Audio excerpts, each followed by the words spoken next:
gods are watching.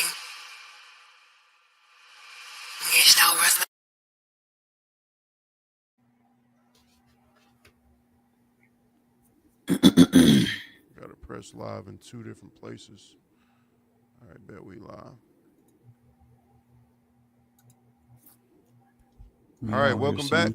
Welcome back to the guys are watching live. I appreciate everybody that checked it out last week. I think that was an amazing episode, much better than I probably ever thought it was gonna go. So I decided right then and there that we would turn this into a weekly thing. If you're on Instagram watching this, I have to give the warning that Instagram don't let you go live for more than an hour, and our live is definitely gonna last longer than an hour.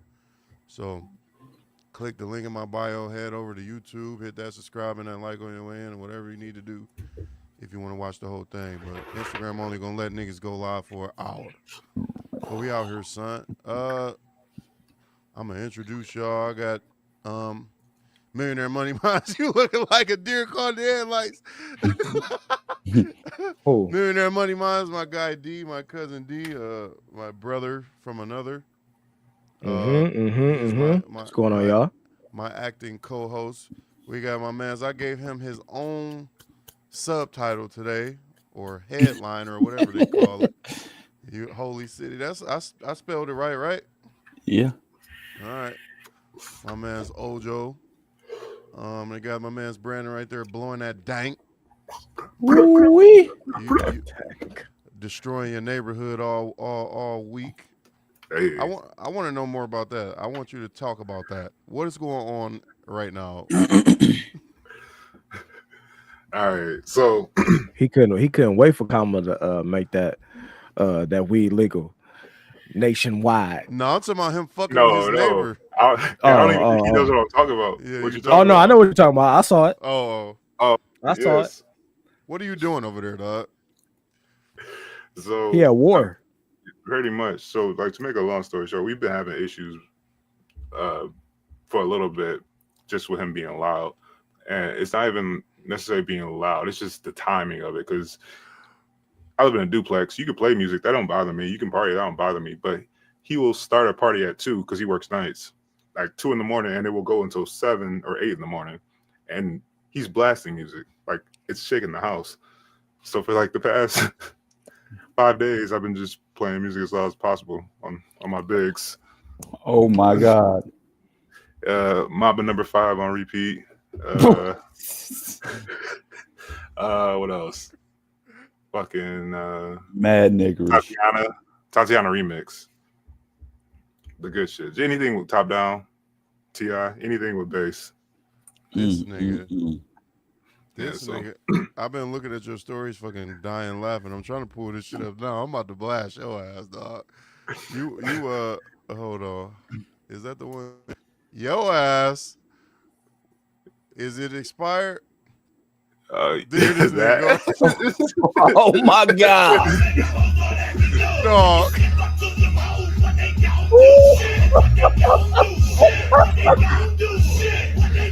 Dog. I hope that music don't cut our shit off. But dog, you dog, this nigga trying to get back at his neighbor, so he's just in that bitch acting ignorant as hell. But you played this ultimate Lil John on. You had this one the other day, dog, where you you was walking your dog. You wasn't even in the house, and your music was going. Trying to get back at your neighbor, your neighbor downstairs. You didn't say anything. You said this is the landlord's son, ain't it? Yeah. That makes it even funnier. I haven't even told that to Instagram. He get away with murder then, huh? Yeah, he can do anything. That's why you said that nigga was playing music till 7 in the morning. Yeah. Man, hell no. That's some whole ass shit. Like if you being, it's a party, it's gonna be loud, whatever. But like it's to the point where it's shaking the house. He was partying? Oh, I thought you was just saying he was by himself. Okay, I got you. No. How everybody doing, man? Y'all good? Good. Everything good. Can't call it. We got our first snowfall today.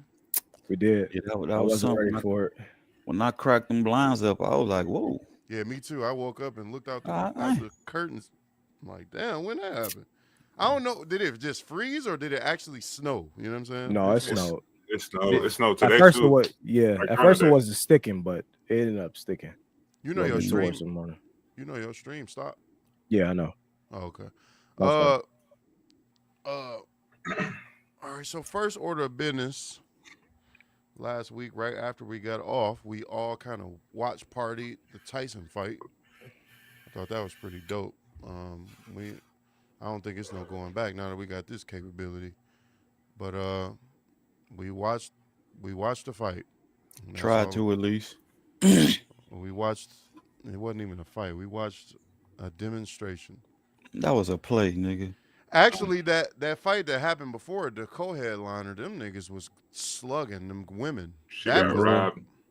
That was a fight, robbed. And she did get robbed. Yes, I don't remember their names. I don't know nothing about them women, but that fight was really good. And the old girl, Amanda, I don't even know. I think one from Ireland. I think one was from Brazil. One of their names was Katie, bro. And I think that was one from Ireland. Mm. Because I remember her name being on the back of her jacket. I don't remember the other lady's name, but the one that had her eyes split open. That shit was nasty.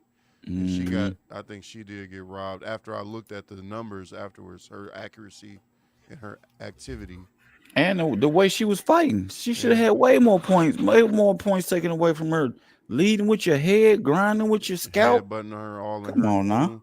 Yeah, she was definitely doing that shit on purpose. Dude, after the fight was giving it up. He like, no, this bitch dirty. He was saying all the shit that everybody was thinking but wasn't saying. The ref wasn't calling a good. The ref did not call a good fight. But then we watched the headliner. Netflix crashed several times, and they got to get that together if they want to do this. Continue to do this. I heard a lot of people was disappointed with the live stream because they kept saying that they were having problems with the stream. But like you would think for Netflix, y'all wasn't ready for this. And Netflix been around for years. Yeah, y'all supposed to have this game on lock. Y'all supposed to be the pioneers of this shit. And they get the data exactly. I was about to say they already knew who was coming. They already knew it was going to be one of them turnouts. Exactly. Y'all should have had all y'all bandwidth ready. But, y'all know what y'all was getting. I would much rather keep it on Showtime or HBO or something if y'all gonna play it like that. But that was an amazing. That shit away from me. It was an amazing event. You said what? I never want to see that again. What, that fight? Yeah. It was an amazing production. That crowd was huge, but then the fight itself was so ass. That was bad. I was excited about it, and as it was happening, because the thought of it being a real fight. Yeah, but then so the week that I've had though is that I found out that there's a split opinion, just like everything else. There's a lot of people that believe that the fight was rigged and it was set up to be that way, and there's a lot of people that believe that Mike is just old. I believe when you was looking at when we was trying to place some bets, and the way them up and downs was looking, bro, everybody in their mind. Tyson should have been more of a how do the punts go? When you more of a head in the fight, your points are lower. You have the lower bet or something like that. No, he should have been. Right. He should have been way lower because this dude is a murderer. Yeah, he been a murderer longer than this man been alive. Yeah, come on now. And I don't know. I did notice. Typically, when I bet, I've only bet. I don't really bet on basketball or football, but I bet on fights every now and then. Like when we used to have our UFC nights and all that stuff, I bet on some fights because I think I have a higher chance of figuring out the outcome. But typically, the majority is right. What's up, Tika? Typically, the majority is right. What's up, Tika? I was gonna get to her in a second. I want to finish this thought though before I forget it. Typically, the majority is right. So, like when it says that Jake Paul was the favorite or whatever, like typically the majority is right. Every now and then you would see him be wrong, but I bet against him anyway. That was some inside trader stuff, bro. I don't know if I go that far, but I will say that they definitely was right again, and I lost $25 betting on Mike Tyson. And what was the purse for Mike? Do y'all know? 20 million. 20 And million. Jake Paul got 20, 40. 20 M's. Jake Paul got 40. It's his Yeah. event. It's him. I I mean, mean, it's I not. get, I get it. Okay, yeah, I Mike get it. Tyson ain't got the draw that he got, so he got the pull. You know, you I get with mean, Man, he paid Mike Tyson I $20 would love to million get the, to throw a to fight. chase it. Yes, that's I would what love to that get the essentially numbers that's what back. it was. I would love to get the numbers back from this fight, as compared to Jake Paul's other fights, This is by far his Oh, biggest that's fight. definitely his biggest fight. because I don't believe that Mike is not a draw even today. Right. Exactly. We have a newcomer. I'm doing this to everybody. Everybody getting on the hot seat. What's up? What's up? Who they Welcome do? back. Welcome back. Welcome. Thanks, y'all. Thank you for your I patience. don't know Thank who you. else is coming. Appreciate you joining us, though. How you doing? I am better, You're and I'm better? gonna get better and betterer. Yes, I Better wasn't as good, opposed to but what? You had a bad day or something? this is a lot of toxicity and trying to find my place in it and trying to find my way out of it and see if I'm the bad guy and then telling myself I'm not the bad guy, but then trying to show empathy and like this is Hey, a man, lot I of- be watching your Snapchats kind of like a lot, and you be on that bitch preaching the gospel, and it sounds like that's what you be going through a lot. yeah, Fighting it's with like with your inner self. every so often. Hey, let me ask you a question. It's something I've been wondering for years now. Why Years Snapchat? ago. I Because think you're I like think the only person, you be on that motherfucker going hard. And it's funny because just the other day, Brandon just posted something on Snapchat, and I wanted to inbox him then, like, what? Why, nigga? You don't never post shit on here. Like, My thought process to posting on Snapchat is so fucking random. It's just I think it's like it feel more personal, like you yeah. use that, that's your diary. Yeah, That's it feel more clearly, personal. Yeah, you've been it just doing that feel for, comfortable. you've been Since doing that for a it came long out, time. probably. Yeah, Yeah. it just feel And more personal. I mean, I don't know what your audience is like on there, but I don't have no audience. I don't have nobody on Snapchat. It ain't no whole bunch of people. It's like I feel like 30 people that Oh, okay. So you're some people talking to that be somebody. on and on. Yeah, sometimes people respond. Most of the time, That, it's for venting right, you just use without that. saying no names. That's your therapy, right? Are you hiding? You in that motherfucker hiding from somebody? Hey, so what's up?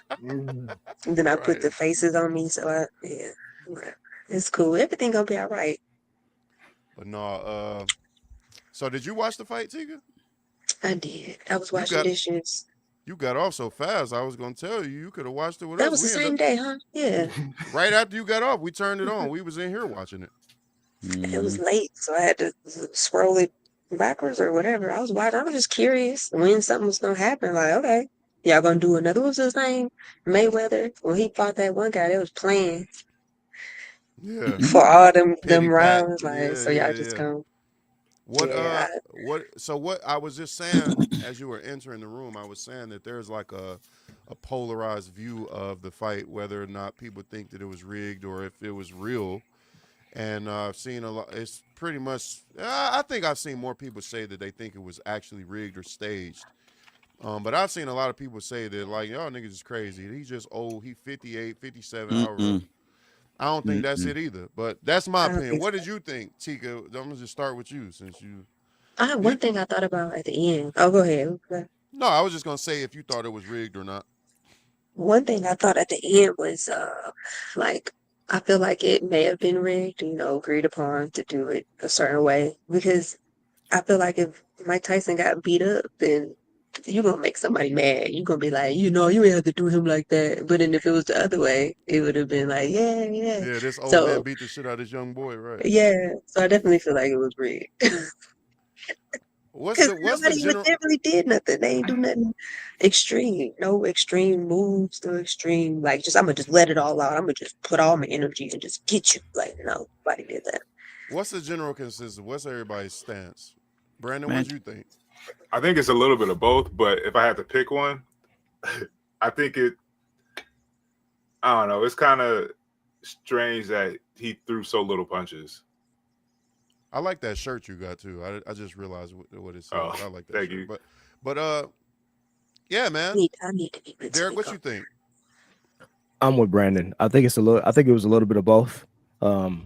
we already knew what we was getting from a entertainment standpoint because it's Mike and then it's Jake Paul. Everybody wanted Mike to knock Jake Paul out. I knew that wasn't going to happen. Based off of the way that I came to understand that the contracts were set up. For one, the shortness of the rounds, the shortening of the rounds. I believe it was what it ran. 2 minutes. 2 minute rounds. 2 minute rounds, right? 2 minute rounds. Normally it's 3. Yeah, 2 minute rounds versus 3, and then there was 8 rounds versus 12. 12. I think they did that more so for his age. I took that into account too, but I mean, you can definitely visually tell that Mike was tired. He was winded. Yeah, he was tired. But there was a couple times in that fight where it seemed like instinctually Mike might have forgot that he signed a contract as a kid because he caught him with a hit, and I was like, oh, because they slowed it down in the clip that I saw. They slowed it down and everything, and they showed the impact of the punch. And that shit, it rocked Jake Paul. Like, it sent him back, and he was like, oh, shit. I got some shit to play, too. Brazil, and I'm like, I don't know. Mike might have had to remind himself, like, yo, I got to pull my punches. Oh, shit. What's your stance, Ojo? I know, you already know what your stance is. Mike Tyson did more biting on his gloves than he did fighting. Exactly. You're damn right about that. Bruh, Mike Tyson is a one-hitter quitter. You remember what I said after the fight? I said I felt like he was biting his gloves for what reason? What did I say?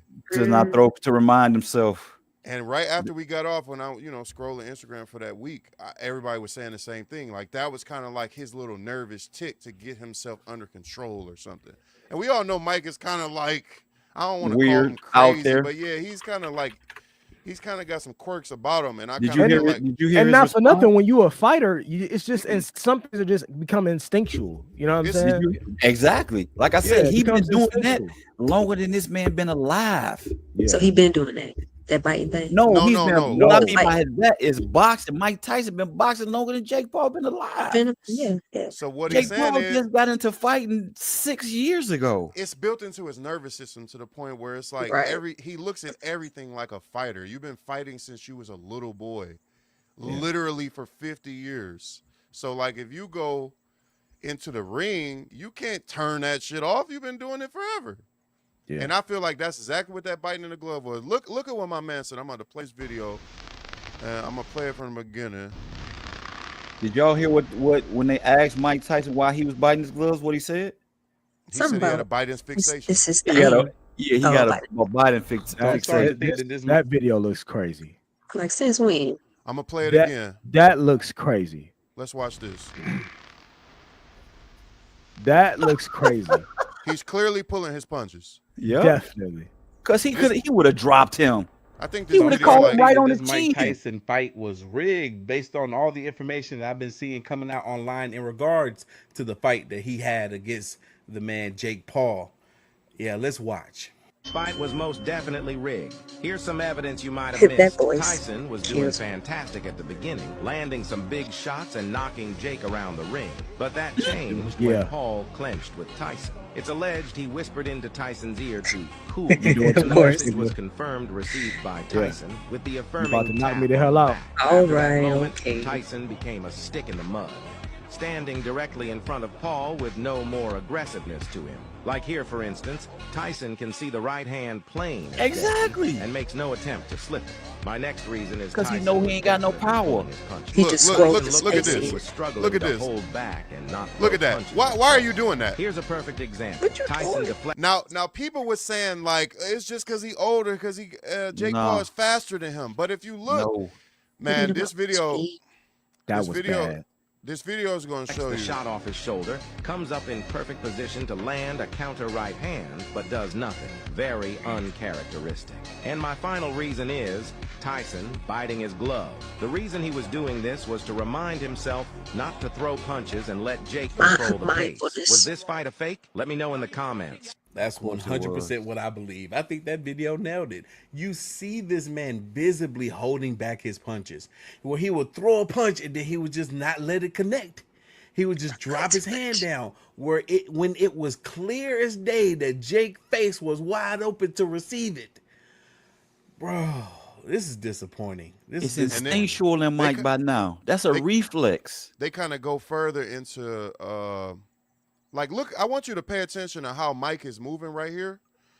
And it kind of goes against the old theory because a lot of people were saying like he lost steam, he couldn't move. But then watch Roy this. Jones at 54 years old, and take a look at this counter. Not Roy this goes fight, in with a but what they jab, show and after Mike this. slips to the outside and immediately counters This him with a left this hook. the Roy Now Jones compare fight. this with the Jake fight. Mike would go to all the trouble of closing look the at distance this on Jake, but wouldn't counter. Jake throws a big. Look at how he moved. Look at how he slipped the punch.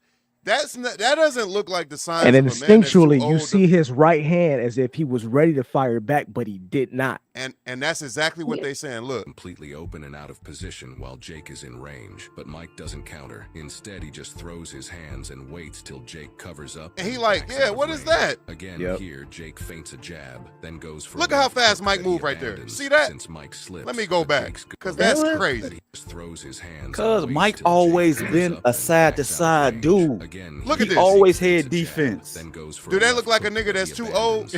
Man, hell no. He threw this fight on purpose, dog. And then I want the last thing from this video because this video like 8 minutes long. Talking about that bite, that glove.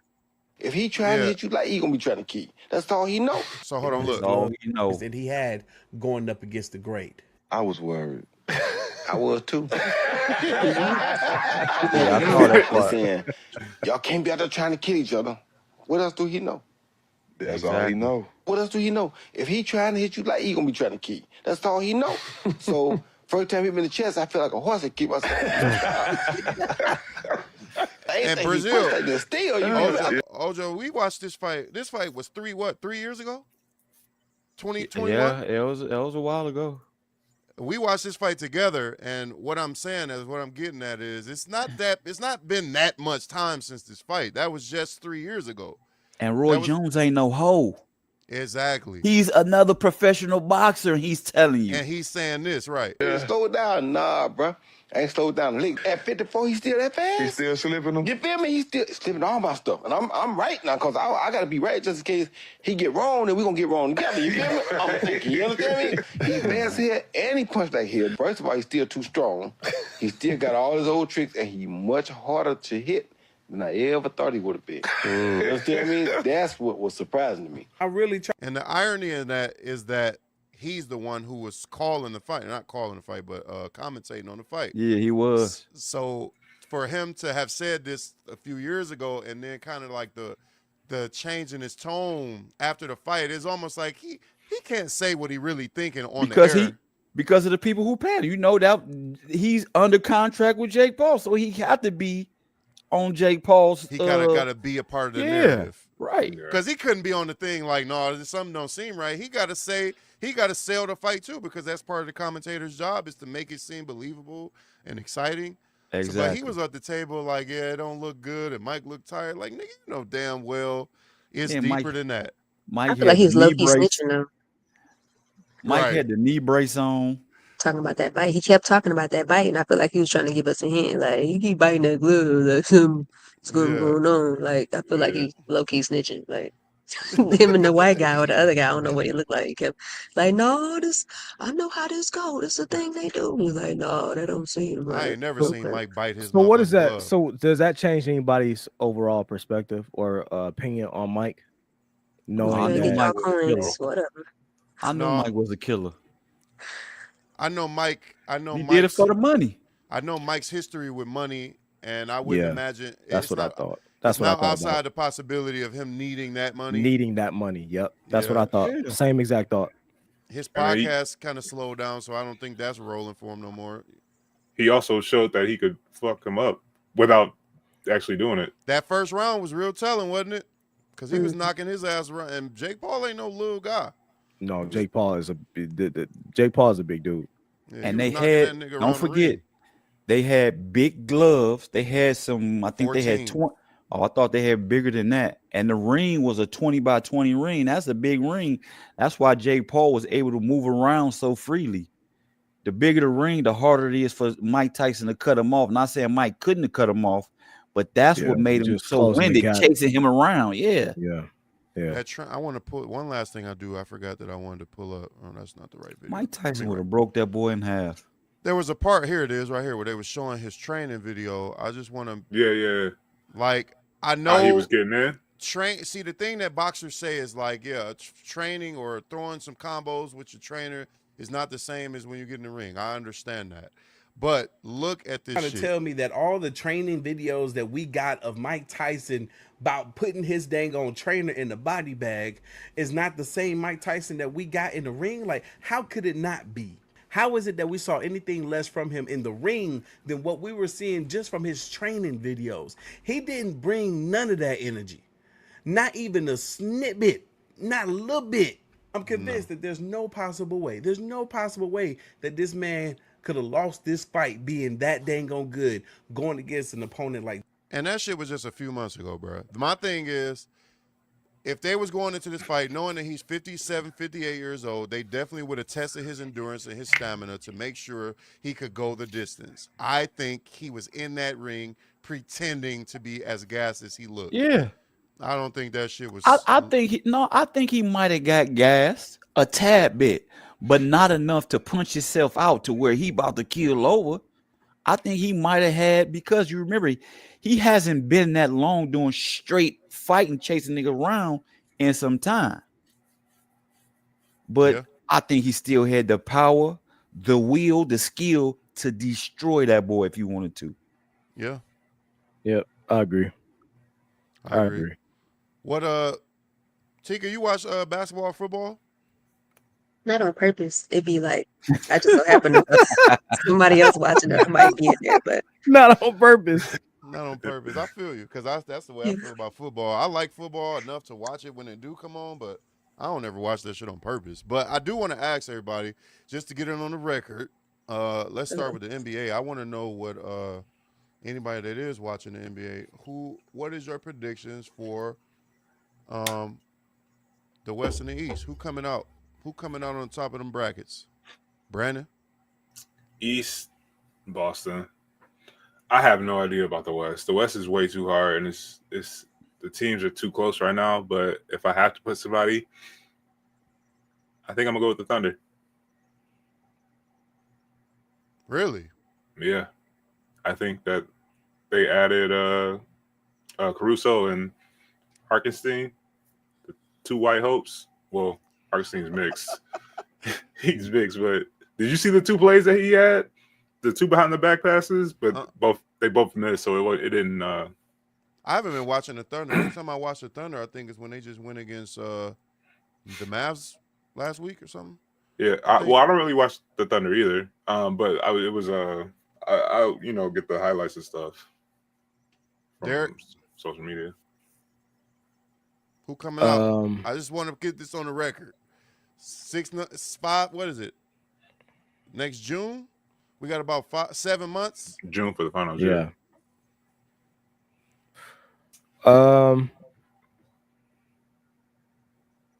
Out of the West, the Thunder is a really good pick. I just think that when it comes to series and playoffs, the Thunder turn into a different team because now you can game plan for them better. And I think the Mavs absolutely exposed them last season. Luka Doncic is just nobody on that team that can stop him if he gets in his bag. That's what I'm pulling for. I'm pulling for the Mavs, dog. I'm pulling for the Mavs. I just don't think. I think that they are in the same position as everybody else. Like the West, the Wild West is so strong because on any given night, anybody can give it to you. Like you got Golden State in there, who's I think, are they number 1 seed right now today? If they're not number 1 or number 2, Golden State. The Thunder is. I thought. No, Golden State dethroned them as number 1. Oh, really? Oh, I didn't even know that. Yeah. Golden State did? Golden State. I thought they was out here losing left and right. No, Golden State is performing really well. They made some really good pickups this year. Oh, that's what's up. And I think they could be a contender. I would not want to see them in a playoff series. So I don't know if I got to pick somebody to come out the West. Yeah, I kind of forgot how good. I think Steph got something to prove too. I think that's where it's going. Steph always got something to prove. Brazil, who you got? I don't know. I ain't really been watching basketball too much. It's what are we about a month out of preseason? We basically a little more money. Yeah. So I don't know. It's still, to me, it's still. Yeah, it's early, It's but still too I just early. want to know niggas' guesses. I don't know. I will hope Dallas get their shit together, because I will hope Clay got something to prove. I'm still rooting for my man Clay. But Dallas just lost to damn. Golden State the other day. And when Utah just beat him, and then the Lakers just beat Utah, I was like, what the fuck? What happened? So I don't know. They got that white boy who was pretty good. He can shoot the ball. They got Austin that. They got that. No. Oh, you talking about the other dude? Yeah. Connect or whatever his last name is. The dude that they drafted. I think they that drafted, young boy. Connect sleeper. Yeah, Connect 4. They drafted him and he was a sleeper. Everybody else, and LeBron was talking about it in one of the post games. He was like, I didn't think he was gonna fall to us, but I it was didn't like either. 16 other teams looked over him, and we scooped him up, and that boy can shoot. Really? Okay. I ain't even been watching I ain't even been checking for the highlights or nothing. It's just early. Probably trying to watch more football than basketball right now. It's early. You think the Lions gonna do it? Well, I hate the Lions, so I know. So yeah. But be so hell no. They're cursed. The Lions are cursed. They are a cursed franchise. They ain't looking cursed right now. That has nothing to do nothing. Hey man, thank y'all for coming out. God bless and good night. It ain't about that. So I got respect for the Lions. I like a lot of players that came through Detroit. I just don't think the Lions treat their players, or have not in the past treated their players who have done tremendous work for them. Brett Perriman, Herman Moore, Barry Sanders, Megatron. They have not treated them with the respect that they deserve.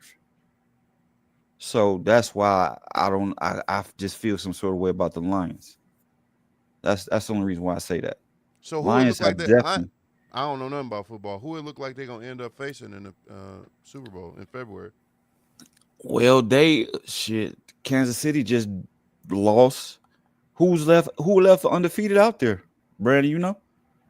No, I don't really follow football like that. Oh, He really? have to be here. I don't know. Oh, so none of us really Kansas City just lost. They was just undefeated. It might be the Lions. I'm not sure.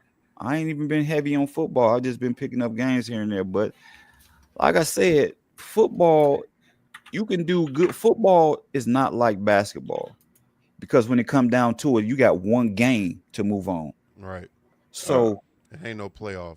Right. It ain't no best out of 3. It's none of that. You got to come with it every game. Look like the Bills doing pretty good. They 9-2 on a 6-game win streak. Did the Bills just drop motherfucking Patrick Mahomes? Didn't they just beat him Sunday? I don't know who they played. Yeah, they did. Yeah. Yeah, they just knocked them off. Well, to get back to the NBA, I wanted to bring up this topic to see what everybody thought about this. I'll just play the clip right quick. Post-game comments when talking about Lamello Ball has been fined $100,000 for his post-game comments when talking about the final play in Hornets vs Bucks last night, with the game on the line and Giannis getting the final shot. And here is his reaction on Twitter to the $100K fine. But this is what he had to say about the defense on that final play and why he was fined that amount of money. What did you see right here when Giannis took that shot and everyone was underneath the basket for that rebound? You said that last play when he took the shot? Yeah, we loaded up. No, that's what we wanted. Put the hand up and then just live with the results. And that Lamello Ball fine makes Anthony Edwards' fine look not so bad. Ant got fined $35,000 for flipping off a Kings fan in the first quarter. So yeah, this motherfucker said no homo in the middle of a post-game interview and got fined 100. He said no. He said we loaded up, no homo, and they fined the nigga 100,000. He just young.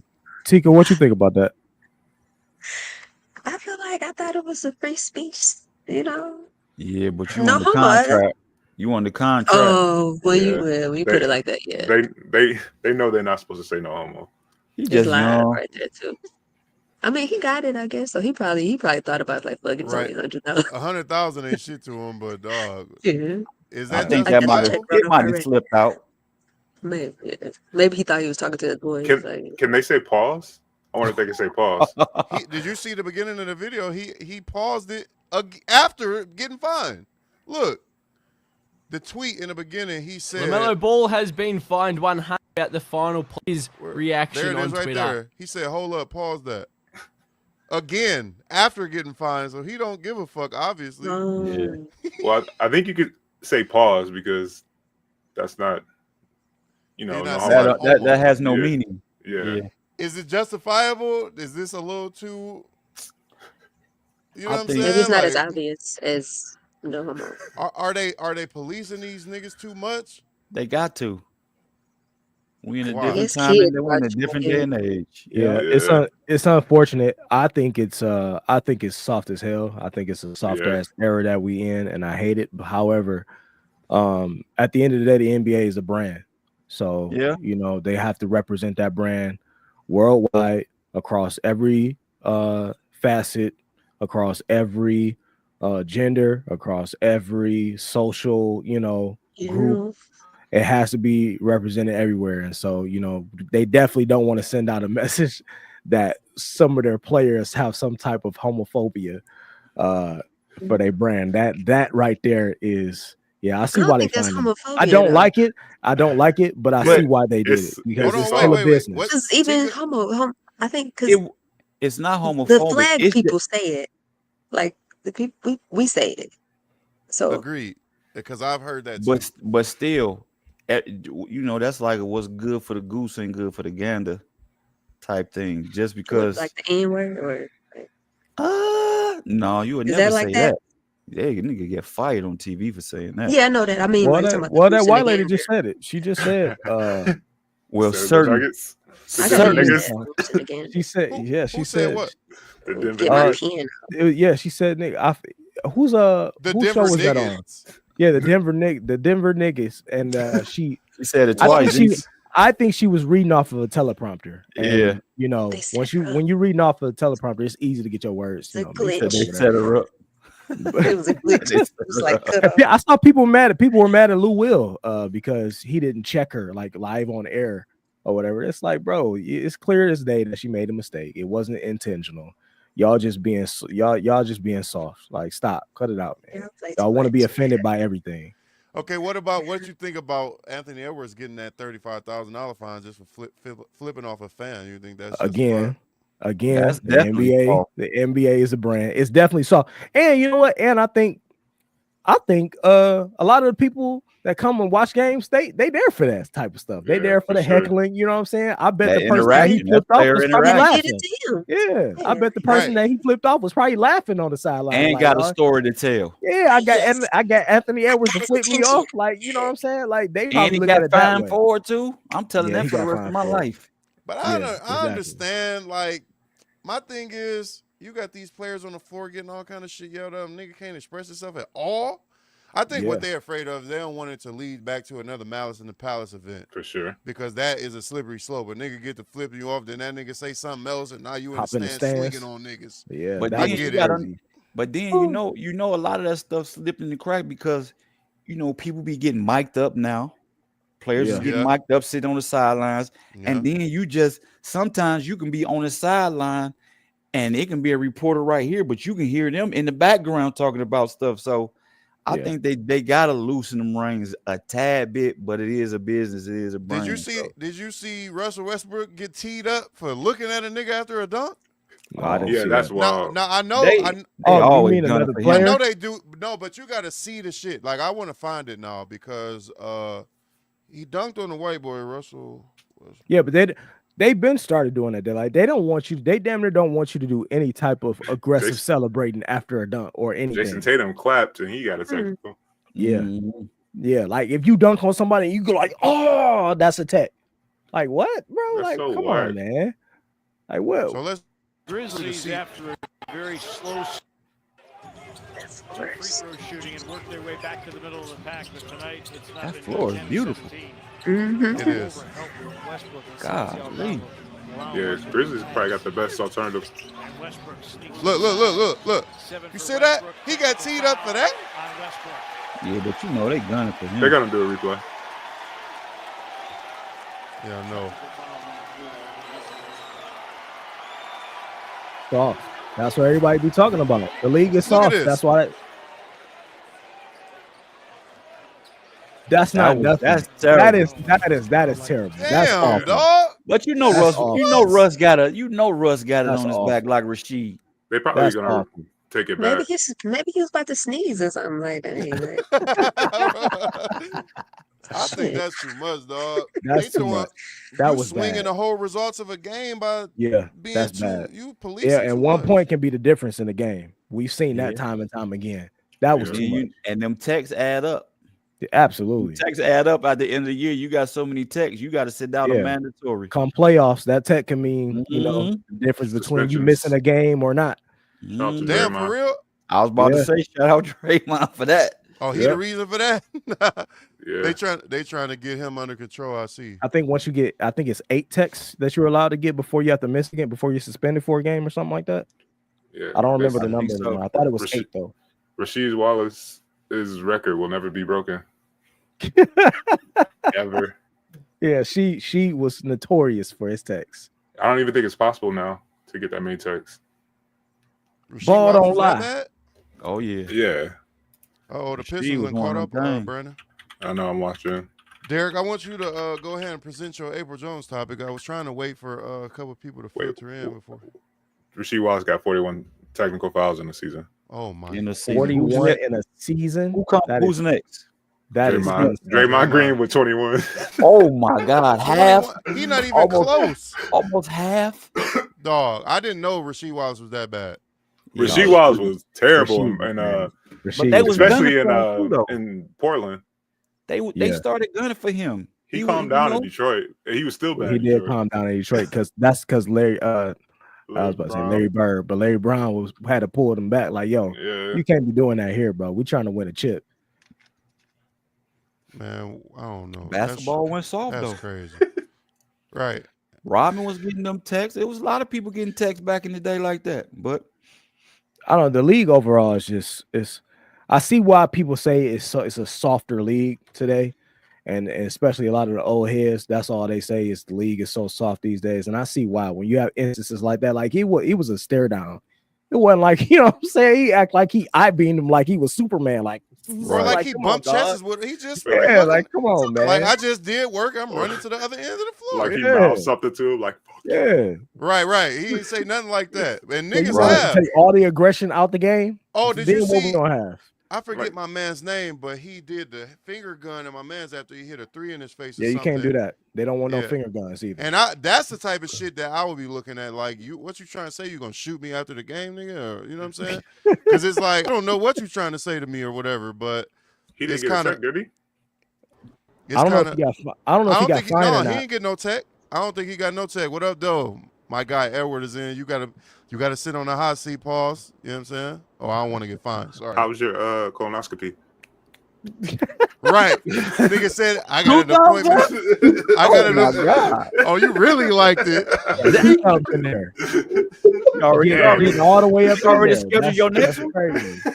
Already did. Next one. Already did 2 of them. That's why he's feeling good. He all gleeful coming in the room all gleeful. Hey man, why am I on the hot seat? You on the hot seat just because I'm not saying the hot seat in a bad way. I'm just saying I'm introducing everybody as they come in. My guy Edward in. Sir Since 88, if you want to follow, if you want to see more of his light-skinned face on Instagram, even though he don't want to see more of them. It's okay. I want everybody to be visible. That's all. You know what I'm saying? How you doing, sir? You all right? Yeah, I'm good, man. Just another day, fatherhood, career-wise. It's another day. Add another brick to the wall, buddy. I like that hat and that sweat and that shirt. I understand. Thank you, sir. Thank you. You know, I'm all even though I'm not home, I'm always gonna rep home. What? Shut up. Oh, that's Respect. I thought that Respect. That's Michigan. I thought that was as you should. I thought that was I thought that was some Ram shit for some reason. No, I'm like, oh, you dick hopping. No. Before we move on to this next topic, since you just came in at the end of our NBA talk, we were just talking about how sensitive the league is, but I wanted to get everybody's predictions on record. Well, get his NFL first too. Who coming out? Who do you think is doing it for the Super Bowl? Who going? Lions or Lions and Steelers or Lions and Ravens? Okay. And who you think coming out the East and the West in the NBA? You got to get this on video. Lakers and Celtics. Lakers and Celtics? Oh, this nigga. Yes. Let's go, Bron. Get number 5. Are you seriously surprised? We got to get 5 for Bron. It's time to wrap We got to it. get 5 for Bron. We got to get 5 for Bron. No, we got to get 1 for Bronny. Yeah. 1 for Bronny. No, we keeping Bronny. Where'd Derek go? We keeping Bronny with the Topeka 66ers. We don't need him nowhere to the Lakers. You're going to force Stay him to with get the G one. League. All right, I just wanted to get that on the record. Derek was supposed to be presenting the topic, and this nigga just ran away. I hope everything's all right. Oh, there you go. He just can't believe what he just uttered.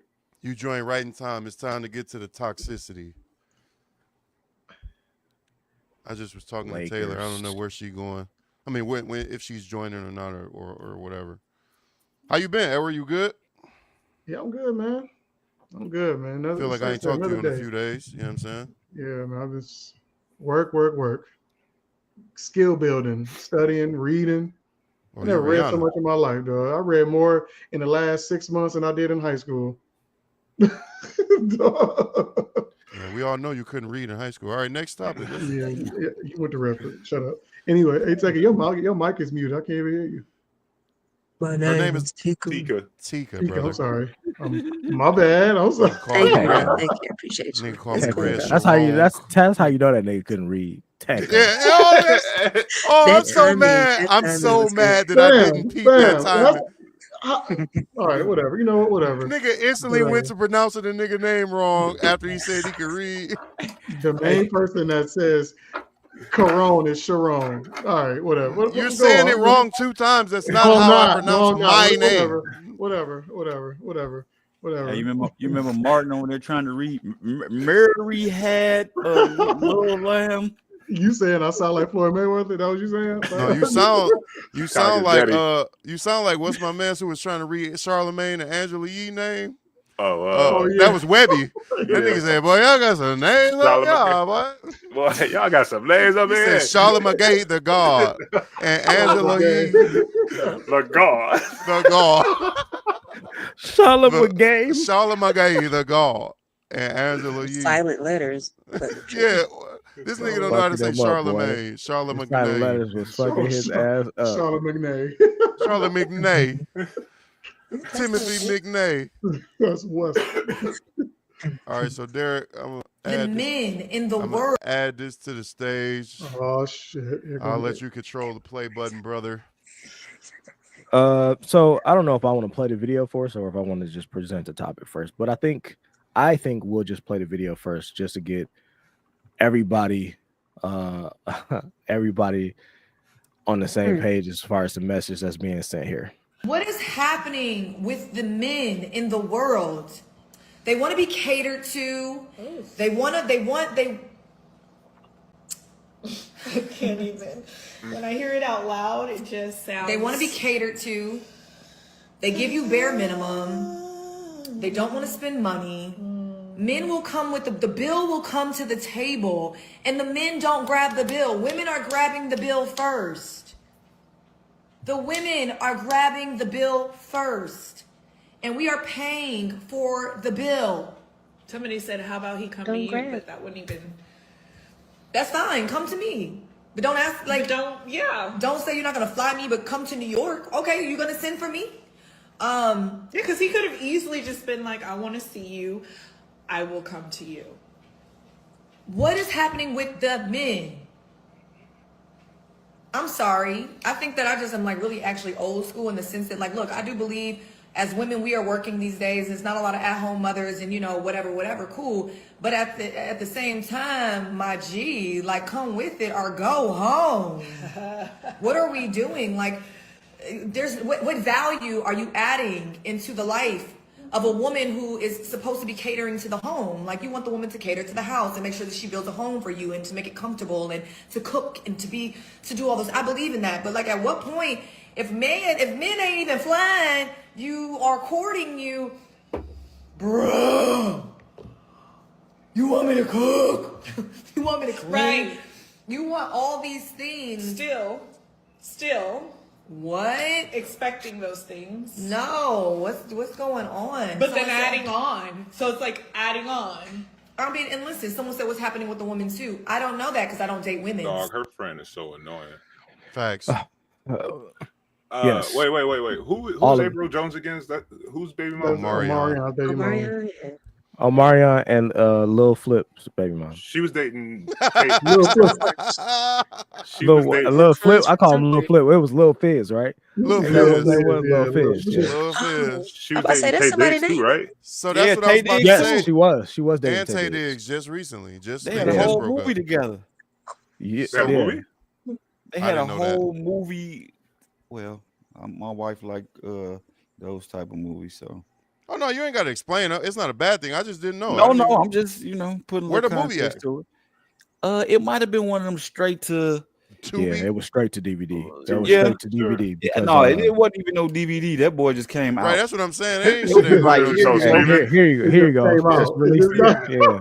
There you go. Damn. Take it down. But no, so before we even get to talking about this, I want to say two things. The first thing is I used to be fucking crazy about her until she proved herself to be the piece of shit that she is. But second, I want to point out another thing is she's complaining about men's, let's just say, unwillingness to court her properly.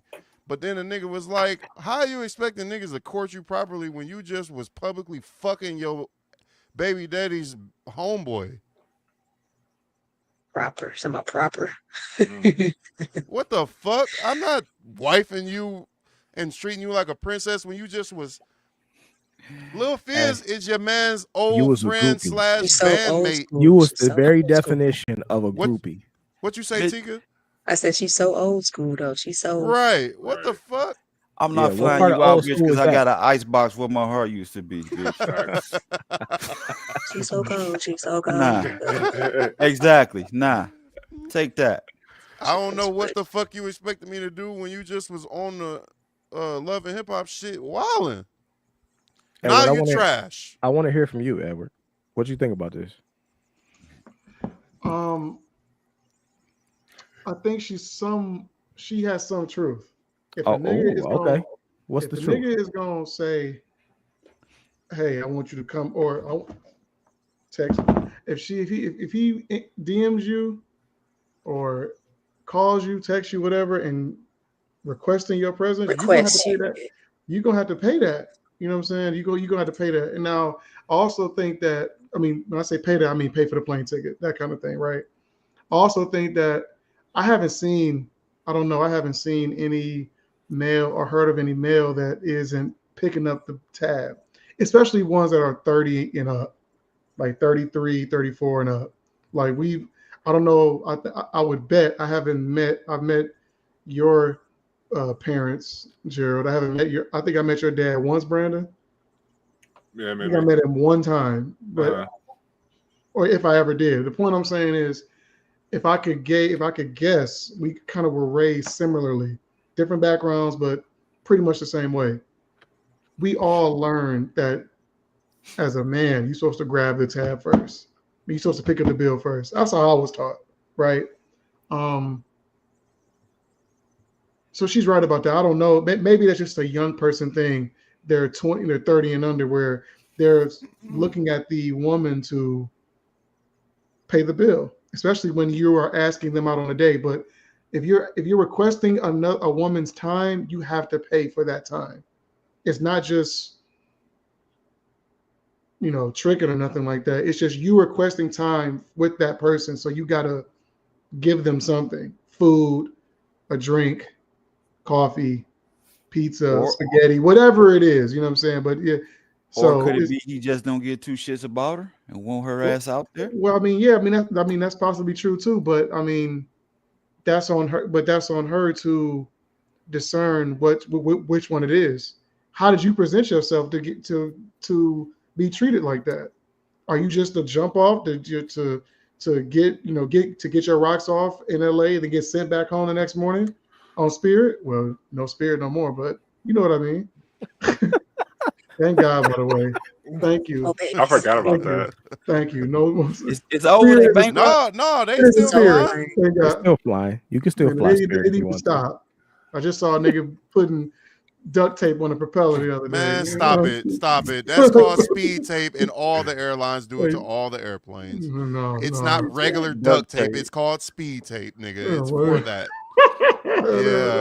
Yeah. I did my research since the last time you said that shit. Niggas, they putting 87 in the gas tank of the plane, I'm like, are they using real tape? I literally looked it up like these niggas is duct taping the thing, but no, it's called speed tape. That shit is strong as hell. I bet it is called speed tape. We gotta call this something else. We can't. They putting 87. They putting 87 in the tank of them planes. What you talking about? They putting 87 and then they adding a bottle of octane booster. They not even getting jet fuel, huh? Wait, what? 87 is no. 87 is wild. 87, it is. I went to try to put in to buy a call option. So that's pretty much like betting that they go up. And I was just betting that they'll go up to $1.50 by 2027. The order was canceled, I guess. Don't nobody even got the stock to sell. I'm like, all right. God damn. Well, that's because it's at like $1.35 right now, something like that. Still hovering now. It was $1.08 the other day. It's bad. Oh, damn. It's bad. You would think that an airline that's worth $1 a share, it will get more investors than anything. You would think that. The crap is holding forever. But that's what Derek was just saying. Me, Derek, and Ojo were talking about. We have a group investment. Let me change the logo. Hey man, don't put our secrets out there, bro. No, hold on. Hey, we had a whole show about it. Look at the logo now. I just changed it. We had a whole episode about it. A whole series about that. Yes. It's just y'all three. Y'all trash. This was 6 years ago, Edward. We don't even do it anymore. Just calm down. All right. But we look at the logo. You see the logo in the upper right hand corner? Oh, I see it. Yeah. Yeah, we had a whole series going about. We had started an investment group. It was called 3K Investing. We started it, and we started buying stocks together. We'd all basically commit the same amount, $20, $30 at a time. And we was building our shit. We still got the fund. We just haven't put into it in so long. But we were just vote on the stock and go in on it. We was just about to reallocate our dividends because we kind of got a little stockpile of dividends, and we wanted to invest it. And we was going to throw some extra money in there. We got to talking, and D said that he won't invest in airlines at all, and he actually did a video on it the other day. So I suggested buy Spirit because my theory is they already set up. I don't think you buy it as Spirit. You buy Spirit when they're low because they're going to file bankruptcy, and somebody's going to buy Spirit because they're already set up. So somebody's going to come and snatch them up, and it won't be Spirit, but you'll have those 25-cent value stocks. Maybe. You understand what I'm saying? Maybe though. That's a big maybe. That's assuming that happens, assuming though. that they don't. I'm not saying it doesn't happen. I'm just saying that that's assuming that they don't close out that position and it gets delisted from the NICE altogether. And that's what I'm expecting to happen. So, to me, I just don't think that'll happen because so they just gonna sell off everything. You don't think nobody come and snatch them up, snatch all their planes up, snatch that don't mean they have to play the stock game that way. Yeah, exactly. That doesn't mean that that doesn't mean that they're beholden to their investors though. No, I'm not even saying that. Once they get delisted and they file bankruptcy, if I'm thinking of the terms you're saying, it's done deal. Ain't nobody snatching them up. I mean, if that shit was to drop to 20 cents, then I'll put a few dollars into it. But so there's actually one of the first things I ever invested into was this pharmaceutical company. This was back in 2017, 2018. It was like a penny stock. I bought a bunch of that shit. I'm like, whatever. I did my little research and was like, this seemed cool. They ended up getting bought. They changed their name and the stock stayed alive and that shit skyrocketed too. I made a little nice chunk of change off that shit. So it's possible, but I think that shit is over with. I'll just stay away from airlines altogether. I just don't believe. I don't believe in airlines. You don't believe you can fly? You already know how I feel about planes anyway. That shit, I believe that shit's not supposed to be in the sky.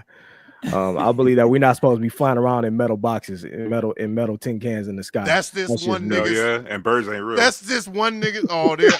Thank you, Brandon. Thank you, Brandon. Thank you. Dog, Thank I literally follow a subreddit called "Birds Are Not Real." That's. I don't believe in it, but it's hilarious though, because it'd be like, anytime there's a video of a bird, it's like that's the government spy machine coming to watch what we're doing or some shit. Anyway, birds are not real. The one conspiracy theory this nigga Derek believe in, or whatever you want to call it, is that he don't think planes should be in the sky. That's but you drive a car every day. That's different. That's grounded. It's safer to fly than it is to drive a car. Only because there are way more cars than it is planes. That's a simple mathematical. You can survive a car accident. You ain't surviving a plane crash, bro. That's exactly my point. Hey, but they DJ AM did kind of. That's exactly my point. You can survive a car crash. You're not surviving no airplane crash, bro. Nobody is getting up and walking away from that like, oh man, that was pretty bad. No, your little crispy corpse is gonna be in a casket by next Tuesday.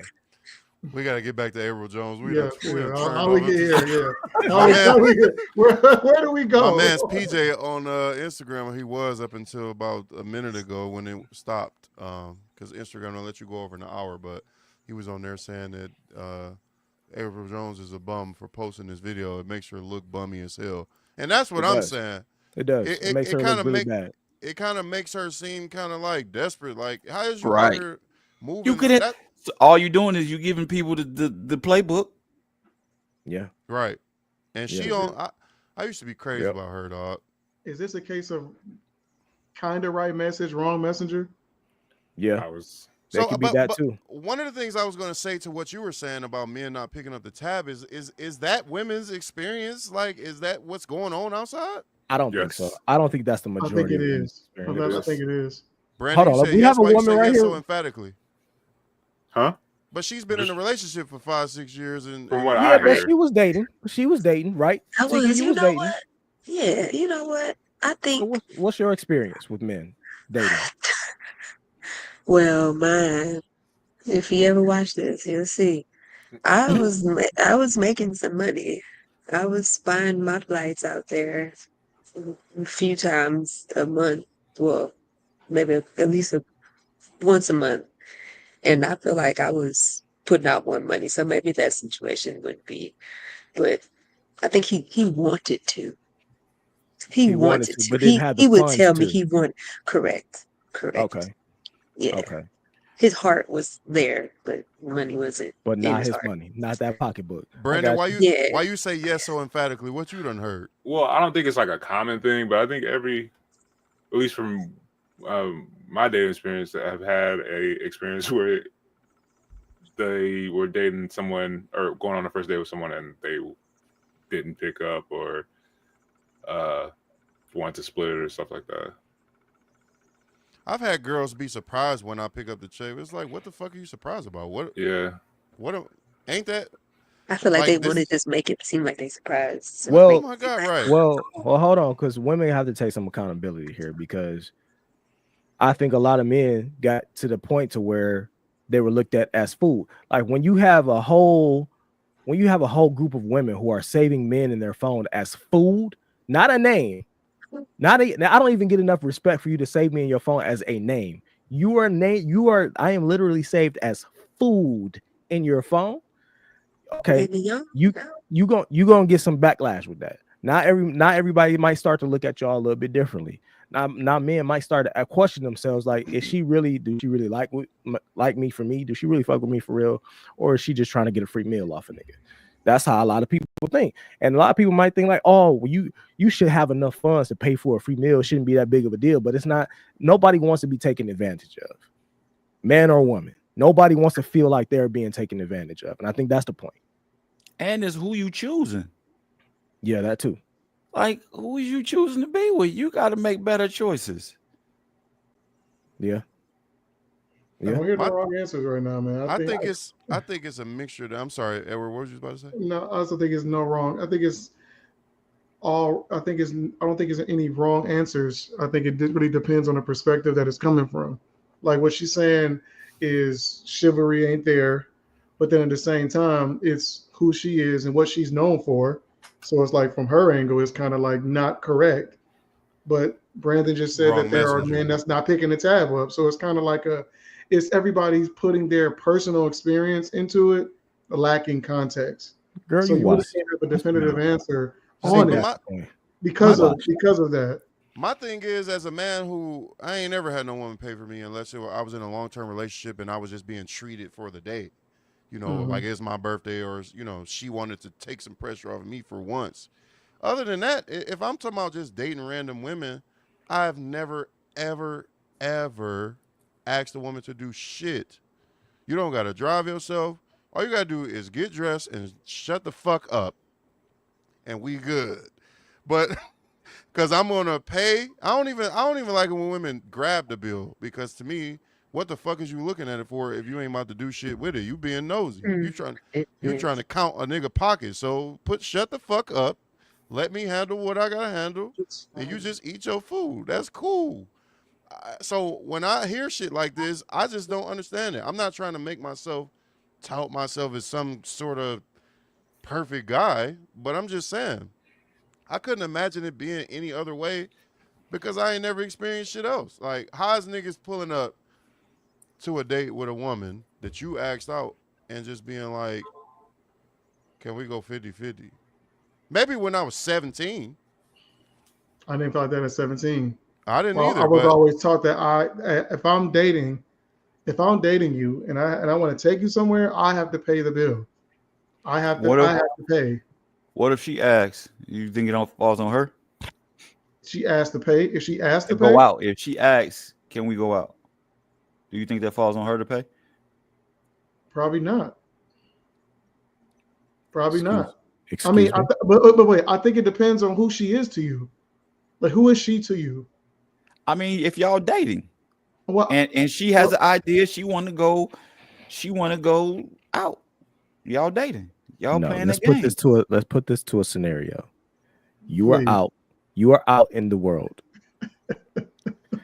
You are at Kroger's. A woman comes up to you, say, "Hey, how you doing, handsome? Let me take it. I would love to take you out." Well, obviously not you, but I'm just saying, this is just, you know. I'm a baddie. What are you talking about, nigga? I'm just saying, hey, you know, and she put herself out there on the limb. She say, "Hey, I'd love to take you out." Now, in that instance, she just told you, "I'd love to take you out." You wouldn't expect her to pay anything? Put a tab on that date? I understand you're a gentleman. Hey, listen, I was a gentleman too when I was dating. However, if you ask a dude, "Hey, let me take you out," that's implying that I want to take you out somewhere. You asking everybody, or you just asking Edward? I'm asking everybody. This for everybody. She has to pay. Tika, what you think? I would take it literally. She's approaching you masculinely. Say that again. Maybe I'll lead a tip. I said I'll take it. I'll take it literally. Like, oh, you want to take me out? Okay. You picking me up? All right. Well, maybe not that. So have you ever asked a guy out, Tika? No. I'm thinking back. Never. I think it just I never was like compelled to. Like, maybe that person was not. I didn't feel that. Like, you know what? I'm gonna go up to you. You deserve for me to come up to you. Just take it. How about we don't even have you ever asked, not even leave it as a guy, what if it was a female? Have you ever done that? So in your situation, when you were the aggressor, how did the bill play out? So that's when you're going to put in the context. So since you were the aggressor, you felt, so if the woman, so whatever Hart is saying, D is saying, if the woman is the aggressor, she should pay the tab. Is that what I'm getting at? You mean like masculine aggressor, or just the one that asks? The initiator. The initiator. Initiator. Okay, the initiator. Not so much masculine, feminine, just the initiator whose idea it was. Yeah, I feel like the initiator for sure. Like it was your idea. Ain't nobody tell you I had no money. I can't do that. I understand what y'all are saying. It's like if you're asking the person out, then it's your responsibility to sort of take care of the logistics of the date. I understand that, and that's the role that usually a man takes. One, I don't believe a woman should be asking a nigga out on a date. I think a woman's position is to make herself position yourself to make it obvious that you would like to be taken out, but it's not her job to ask a nigga out, bro. Closed What if mouth it's the don't place get that she fed. wanted to take him? Like, I think you would like this food. Does she still ask him to take? Can you take me to this place? I think you would like this food. Because what I'm used to is exactly what y'all are describing is when a woman wants to be taken out, what she'll say is, you should take me out, motherfucker. First of all, the way that I feel is that I don't want a woman to ask to take me out. And if you do, I'll go, but I'm not going to let you pay. I don't like the way that feels. I liken it to the same way that it feels when you talk about a woman propose. Don't fucking propose to me. I had my ex ask me, they're like, what would you do if I got on one knee? I'm like, I'll tell you to get the fuck up. That's different. But if a that's a crazy comparison. When I was out there in the streets, if a woman came up to ask me and she asked me to take me out, bro, you already on the path to be wifey. So you've had right. I see what you're saying, right? Because you like you said, closed mouths don't get fed. So I can appreciate the gesture, but I'm not gonna say if a woman came up to me and was like, can I take you out? That I'm gonna be like, hell no. But I would prefer her to be like, just position yourself to let me know that you open for you want me to do it. And I ain't gonna lie, I like the feeling of. I like the chase. I like the feeling of being in the position to ask the woman out. Yeah, it feels good. It's a thing, like there's some sort of carnal desire that I have as a man to like get the woman. I don't want to be gotten. I don't like the way that feels. But I don't even like I'm gonna be honest with you. I'm gonna try to keep it PG because my kids are right here trying to get some food out of the kitchen, but I don't even if we're talking about in the bedroom, I don't even really like aggressive women in that way. What would be an example of aggressive in the bedroom? So yeah, let me go get mine. Yo, what? Caps. You might be capping right now, dog. Why am I capping? Oh, I didn't even see you doing that. Why am I capping? What do you know about me that I don't know that you know? What are you talking about? Come on, man. You know, you just want the. No, I'm not saying no. That's not those two things. See, you're talking about two total extremes of the spectrum. I'm not saying I want somebody to just lay there and be a fish, but I'm also saying I'm not saying that I want you to push me on the bed. Don't fucking push me on the bed. I'm like, dog, hold on right quick. You know what I think of when you see shit like that? Dog, you ever seen those Hanging with Ken videos where he had the fake doll legs and they fold up and he be like see the fold of his legs? Dog, I wish I could find that, dog. But yeah, I don't like that. I don't want you to be the aggressor in that way. I'm not interested in that. It makes me feel kind of weird.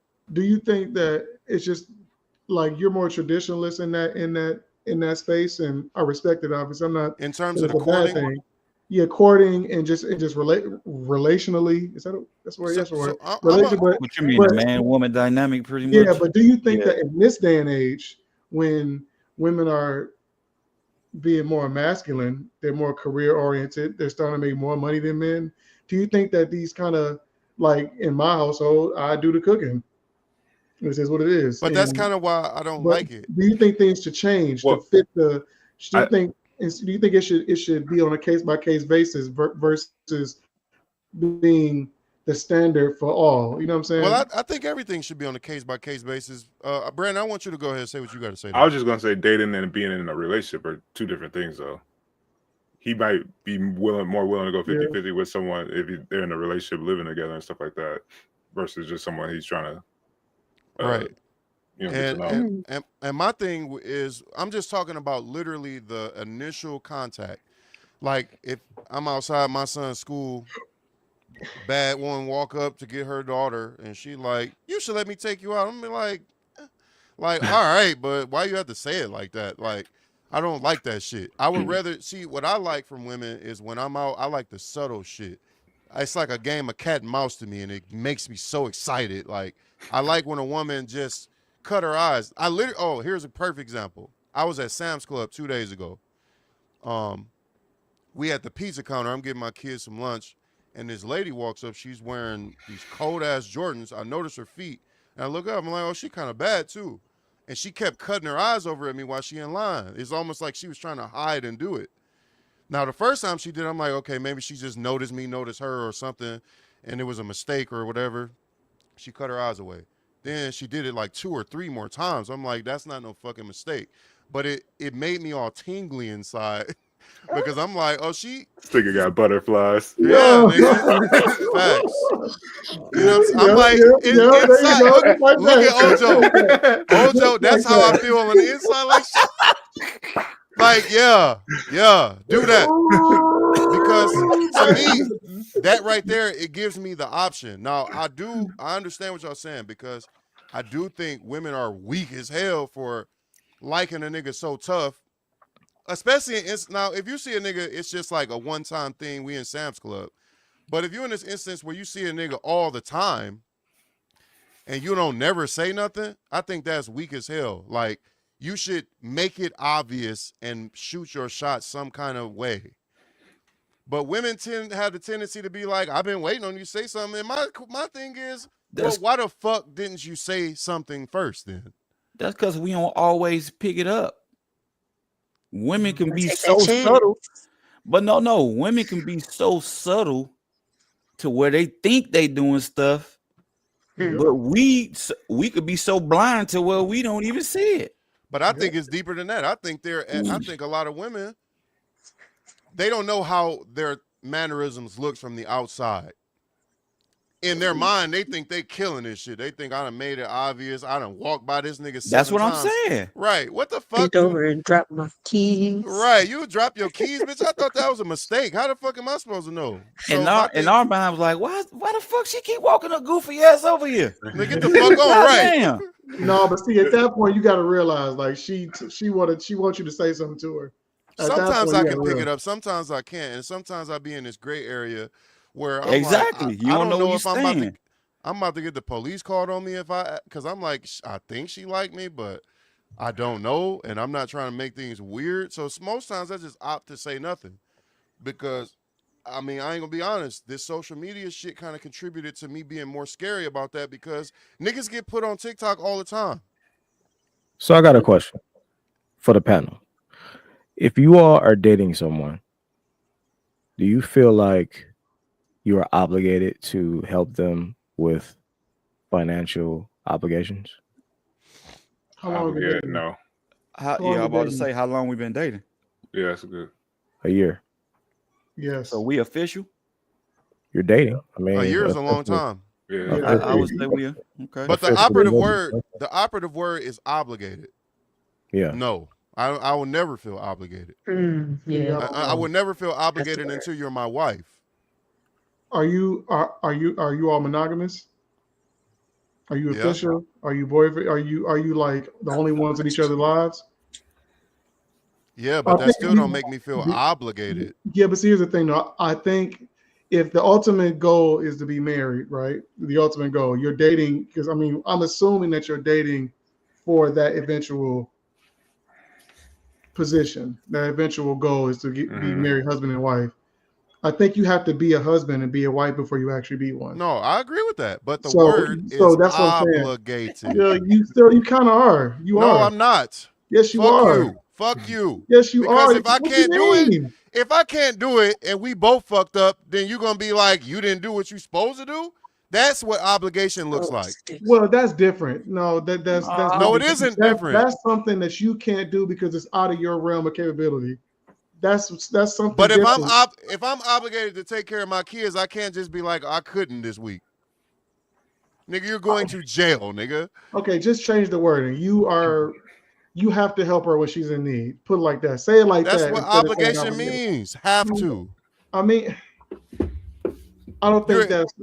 Now, what you're saying is you're saying I'm expected to. There you go. Thank you. That's not obligation, and that's all I'm drawing the distinction between. Because, bitch, those are your bills. You know what I'm saying? Yours. About to be yours too. So look, here's the thing though. About to be yours. You might as well get used to it. But see, so here's the thing. Any woman I've dated, you can go talk to them yourself. I done paid for some shit for every last one of them. Please, what's up? Oh my God. All right, I will deal with that later. Every woman I done dated has been paid for in some sort of way that was not my fucking responsibility. I done paid DTE bills, I done paid rent, I done paid for their kids' food, I done filled refrigerators, I done did all that shit. I am the realest nigga, dog. But my thing is, bitch, if I don't do it the next week, you can't be mad. That's what obligation look like. Obligation is my kids being like, why the fuck you haven't fed me all week? Because you're obligated to, father. But I didn't have that daughter. You had that daughter with some goofy nigga before me. That's not my obligation. Fuck your daughter. If I'm being 100% real. But I'm going to pay. I done all that shit. We done went to Kroger. I spent $300-$400 on some groceries. I ain't have shit to do with them groceries, but they go in her refrigerator. I did that. I just did that last year or 2 years ago. You know what I'm saying? But I'm not obligated to do shit. And I'm leaning more towards that philosophy because, man, I'm not a Bible thumper, but that motherfucker say things very clearly. We is supposed to marry. Ain't no such thing as dating. And that's what I believe in. I'm tired of dating. I don't want no more fucking girlfriends. So so if you don't date, how is she gonna pass those tests to equal out to be your wife? Ain't nobody had no fucking date in the Bible. They weren't tracking all that shit. Man, ain't nobody fucking dating. You choose that was a wife. 80,000 years ago. No, they wasn't tracking that stat. Man, no. Moses 7 dates under his belt. They was not tracking that stat. Ain't nobody bro. fucking dating. You Man, marry dating your was wife. different. Dating was different. What was it like then? What was it like? Dating, they was just going to the river, walking and talking. That was a date back then. And then I'm not saying you can't never talk to the bitch. I'm saying dating. I'm talking about you dating for 7 years. That's what I'm saying. That's a different thing. Dating I'm not dating.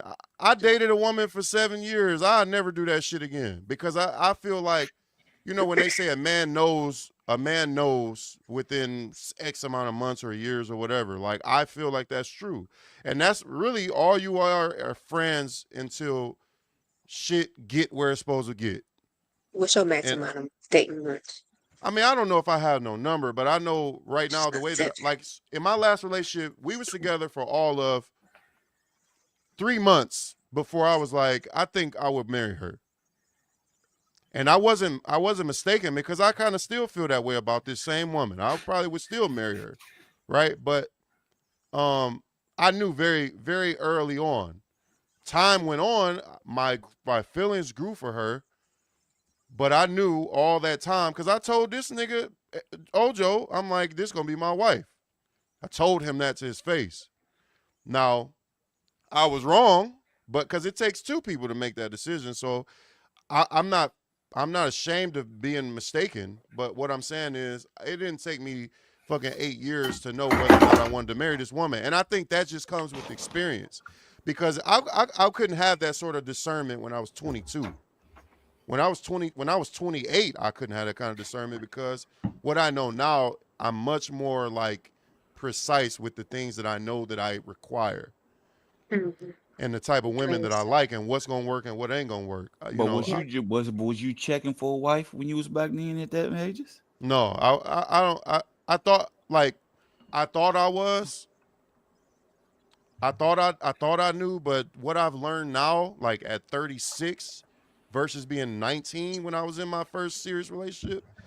Nigga, I didn't even know what the fuck. I didn't even have a clue. It's like you don't even know what you don't know. You don't even know how ignorant you are. I don't know what that even means at 21. Yeah. Tika, do you think marriage is important? I think that an agreement is important. You said that again?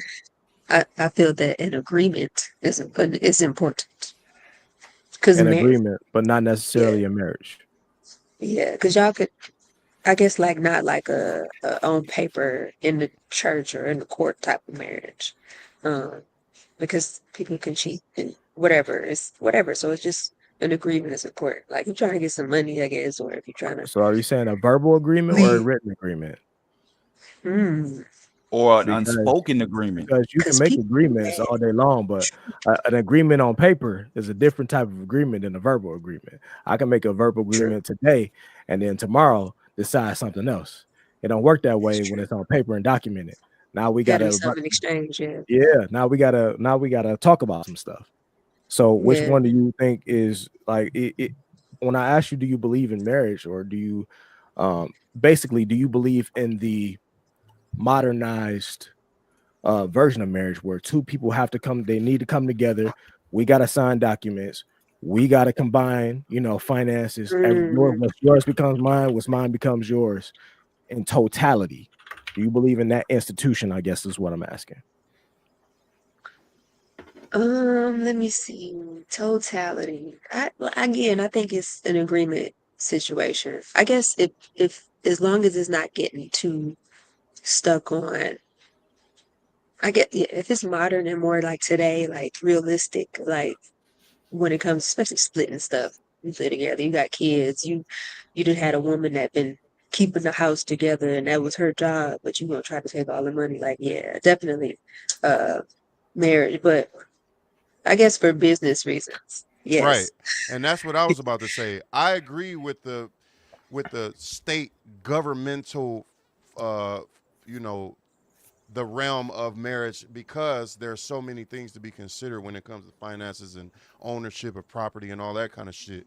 But to me, we got somebody in the chat. I just wanted to acknowledge this. I don't want to cut you off, but we got somebody in the chat. He says that the government shouldn't be involved in marriage. And this was Infinity Gaming. He said the government should not be involved in marriage. What y'all think about that? So that's exactly what I was about to get to. What I was just literally about to say was that I don't think you have to go to the courthouse to call someone your wife. I think that's totally fine for you to say you are my wife, because that's what I was doing to my ex. I'm like, you are my wife. And, women have the tendency, like I've done that before. I'm a lover boy. But women have a tendency to be like, nigga, no, you not, because you got to go to the courthouse. It's not official. My thing is, shut the fuck up, because yes, if you are my wife, then you are my wife. That is up to me and God. It's not up to the state to legitimize a marriage. I don't believe in that. So I kind of agree with what Infinity Gaming is saying, because the only reason that I do agree with the governmental side of marriage is because, like I said, it gets too sketchy, and then you start having niggas strong-arming women or women strong-arming men out of property. It's just the state is nothing more than a lawyer to officiate your dealings legally. So you do need it. So you do need government in marriage. You don't need it to declare a woman to be a wife. All you need is God. I mean, yeah, but you still if we're talking about when the pyramids were getting built, yeah. No, why do y'all keep separating these times like we've transformed into different people? Because you can work now and buy a house and buy a car and have a 401k and have a pension. You don't have to do any of that shit. The point I'm making if I'm a homeless man living outside of Shane Park right now, and another homeless woman, and we fuck with each other, and I say, you my wife, I gotta go to the courthouse to call this bitch my wife? I don't got no 401k, I don't got a bank account, I don't got a house, a car, I don't even got a pair of shoes that I can trust. Somebody gonna have to get this grocery cart when you kick over? No, hell no, because now you're trying to use humor. What I'm saying is two people have absolutely nothing. How the fuck is you gonna say I gotta involve the state? That don't got shit to do with nothing.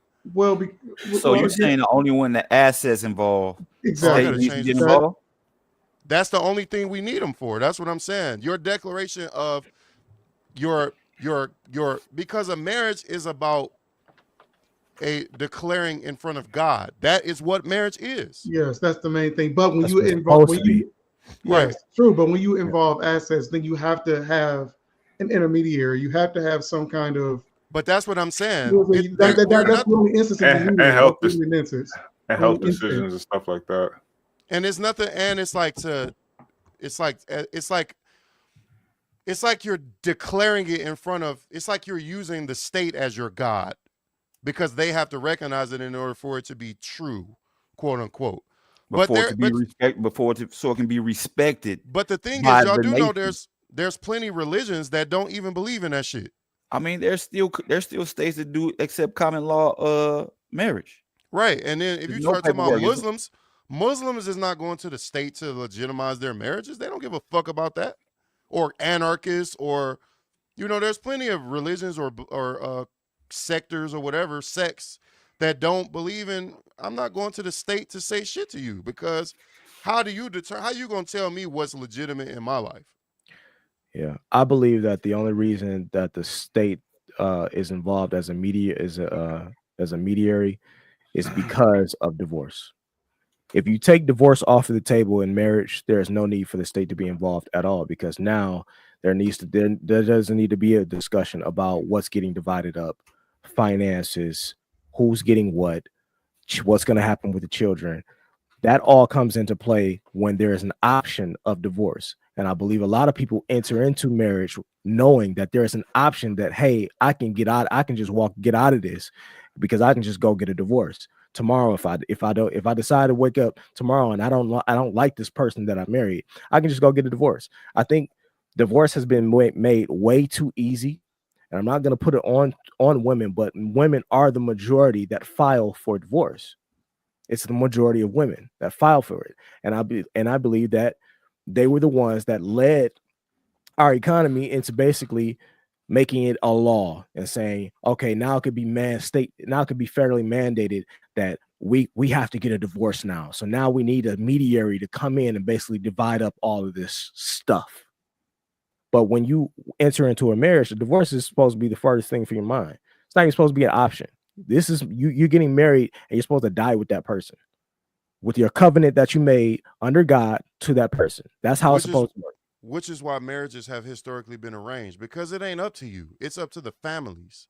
Yeah. Like, historically, I'm saying, I don't think I would like that. I wouldn't like for y'all niggas to pull me into a room and like, you about to marry Sharkeisha down the street because we think that's a good idea. Sharkeisha? She's an eagle. Like, but I'm not against the concept of arranged marriages either. And they, I saw this argument one time. But hold on. The thing, what arranged marriages were about? Consolidation of power and wealth. Right. You're joining superpowers, or however you want to say it. That's what you're doing. You're combining wealth. Yeah. This family and this family. I'm gonna give you my daughter in exchange. You giving me these 15 goats, and I can lean on you. Yeah. Somewhere along the way, though, that concept was definitely lost, and it was no longer about that. We worked with somebody that was in an arranged marriage. I don't know if you remember her, but I definitely remember. And the mere fact that she was working at all said to me that, you were not in a position to where you should have been sold off basically to your husband, and now you're in a situation to where you hate him, and you still having to come to work a 9 to 5 like I do. So it's like, what did your family really sign you up for? So I believe that concept was you're right. It definitely started off as a consolidation of powers between two houses, but along the way, as with everything, I feel like that concept got lost, and it became more about, I see your daughter, I want your daughter, let me pay you a stack for it. And families was like, all right, go ahead. So I don't think it's that this way nigga anymore. said bet. Bet. Man, I Bet don't know. is insane. So that's why, like, I saw this stat, they say that arranged marriages statistically work more than any other type of marriages, but someone counteracted that and was like, basically, like, of course they work, because the woman has no right to no voice. Yeah, so it's like, of course and they when have. it comes to arranged marriages, they not letting you out of that shit. You gonna die.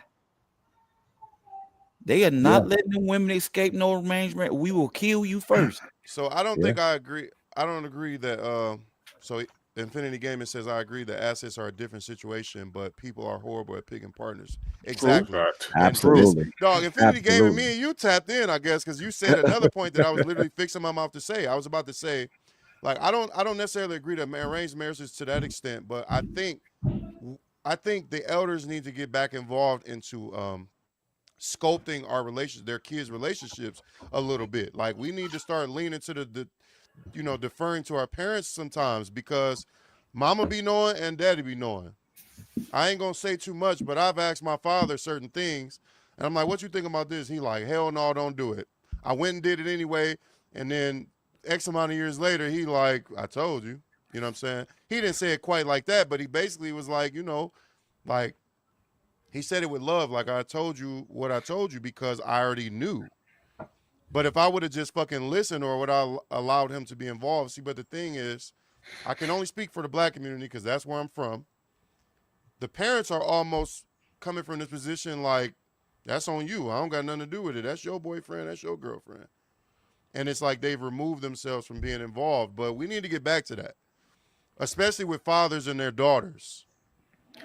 Yeah, but that's what happens when you come in and you hear a lot of people say today, we are not our ancestors, we are not our grandfather. Yeah, I know y'all not, because y'all have half the fucking wisdom that they did, and you have none of the other characteristics that allow them to be in long-lasting relationships. Y'all fly by night in relationships. If the wind blows a certain way, you out the next day. And that's the culture that we have fostered now, to where everybody thinks that, oh, something happened. We came up on a hardship. I don't want to be here no more. So you just get up and leave tomorrow. Like you said, they always thinking they're not going into that with the mindset of this is a marriage, this is a marathon. Yeah, they going into it where there's always divorce. Yeah, as an option. Where there's option, and when you go into it with that on the table, thinking that I can just leave, you already failed. You've already set your marriage up for failure. It is Everything done. is expendable, and that's what I was going to say. One of the topics I was going to present today, but I kind of chose not to, but I guess I am anyway, is that I was going to ask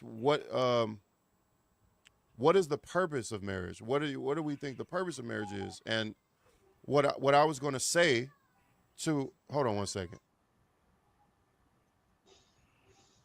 That's damn near the same thing we was.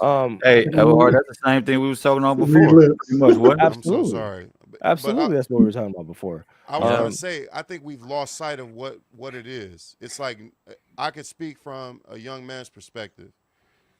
When I was young, what I was saying earlier was I had no clue what marriage was. And the only thing that I saw was, I just want to be married to a bad bitch. What, bro? What are you talking about? Now, I do still value beauty. You still want a bad bitch. I want my wife to be cold, but it's way, way deeper than that, because you get you a bad bitch. She don't believe in nothing you believe. She's annoying. She's stupid. She's not good at raising kids. Not good with money. Right. Yeah. I don't care about that. What is your character like? Right. So, and what is your character like? At my age, what I value more is like, yes, I want my wife to be beautiful, but I would really love a woman that is good with children. You can teach and nurture and raise and structure and whatever, facilitate all these things that I'm currently doing mostly on my own. And I need somebody who is peaceful and knows her power, because all that other shit is stupid. You talking about you want a bad bitch, like, and that's what I think everybody. I ain't even say everybody.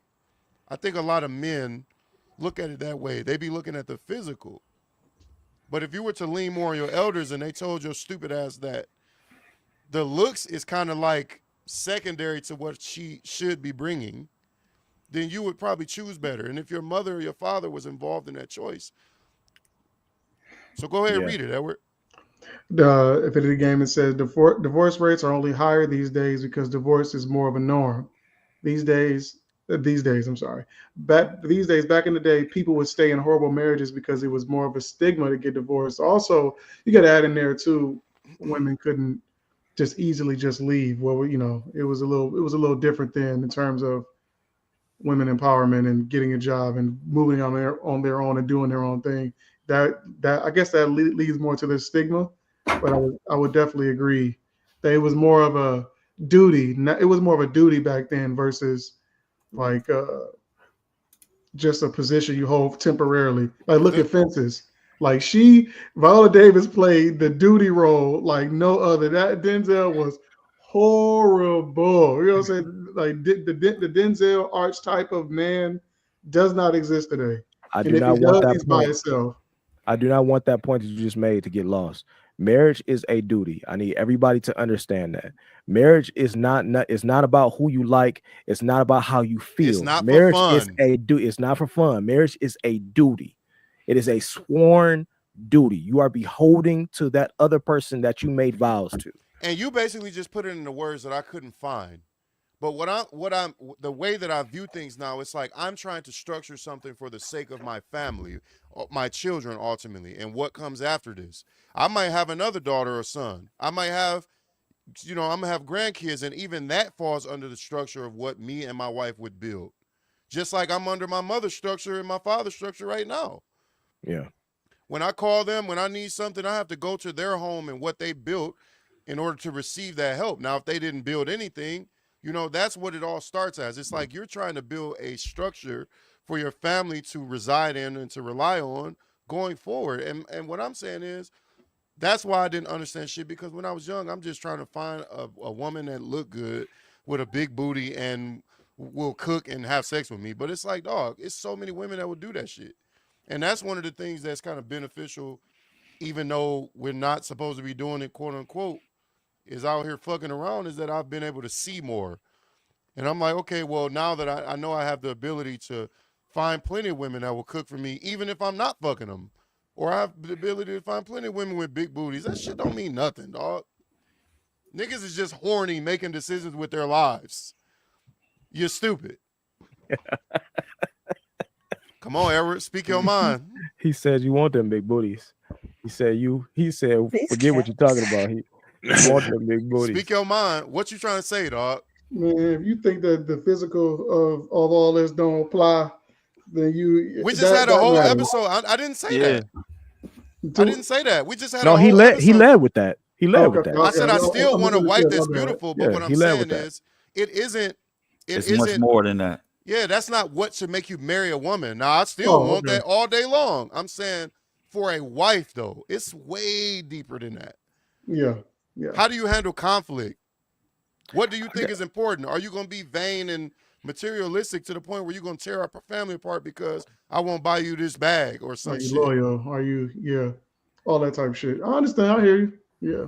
Is there anybody here that would marry off of looks? Hey, what? Is there anyone here that would, Edward, I'm looking at you. Is there anyone here that would marry solely off of looks? Hey, look. I cannot. I cannot. Hey, no, solely off looks. If I can't, like, if that person is everything I want, they're not. You No, don't know. no, You don't bro. know. You don't get to add context. No, I have to add context. No. Solely off of looks. This is you ran into this person at a function. You met them. You only know what they look like. You don't know nothing about their personality. You don't know nothing about their character for real. And I had to marry him. You have an option to marry them or not. But to you, they are aesthetically very pleasing. They are beautiful to you. Yeah. 11. Ooh. They meeting. They crossing off every. They crossing off every. They crossing off every check. It's I'll deal with the consequences. I'll cross that bridge when I get there. No. You should do your duty. Oh no! 11? What you say, no. Zika? What you say? 11. I said, I guess you just gotta figure out how to do your duty. I guess. I feel like it might be a catch. So okay. Infinity Gaming says, I don't really think the older generations were any better. They were just willing to ignore and just look the other way to avoid embarrassment. No, I disagree. I kind of agree with that though. I disagree. I don't think I kind of agree with what he's saying, but I just don't agree with the last part. He says to avoid embarrassment. I think it was more about the duty word.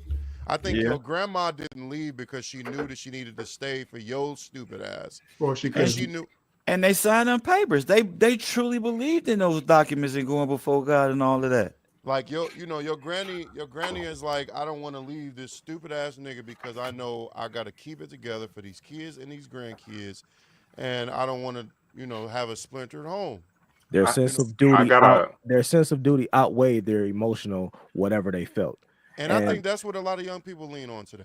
I got an aunt who was she passed away since then, but she was married to someone, and they were married forever, and he was terrible to her. He had a drug problem, he was cheating on her, all this and other thing, and everyone's like, "Why don't you divorce?"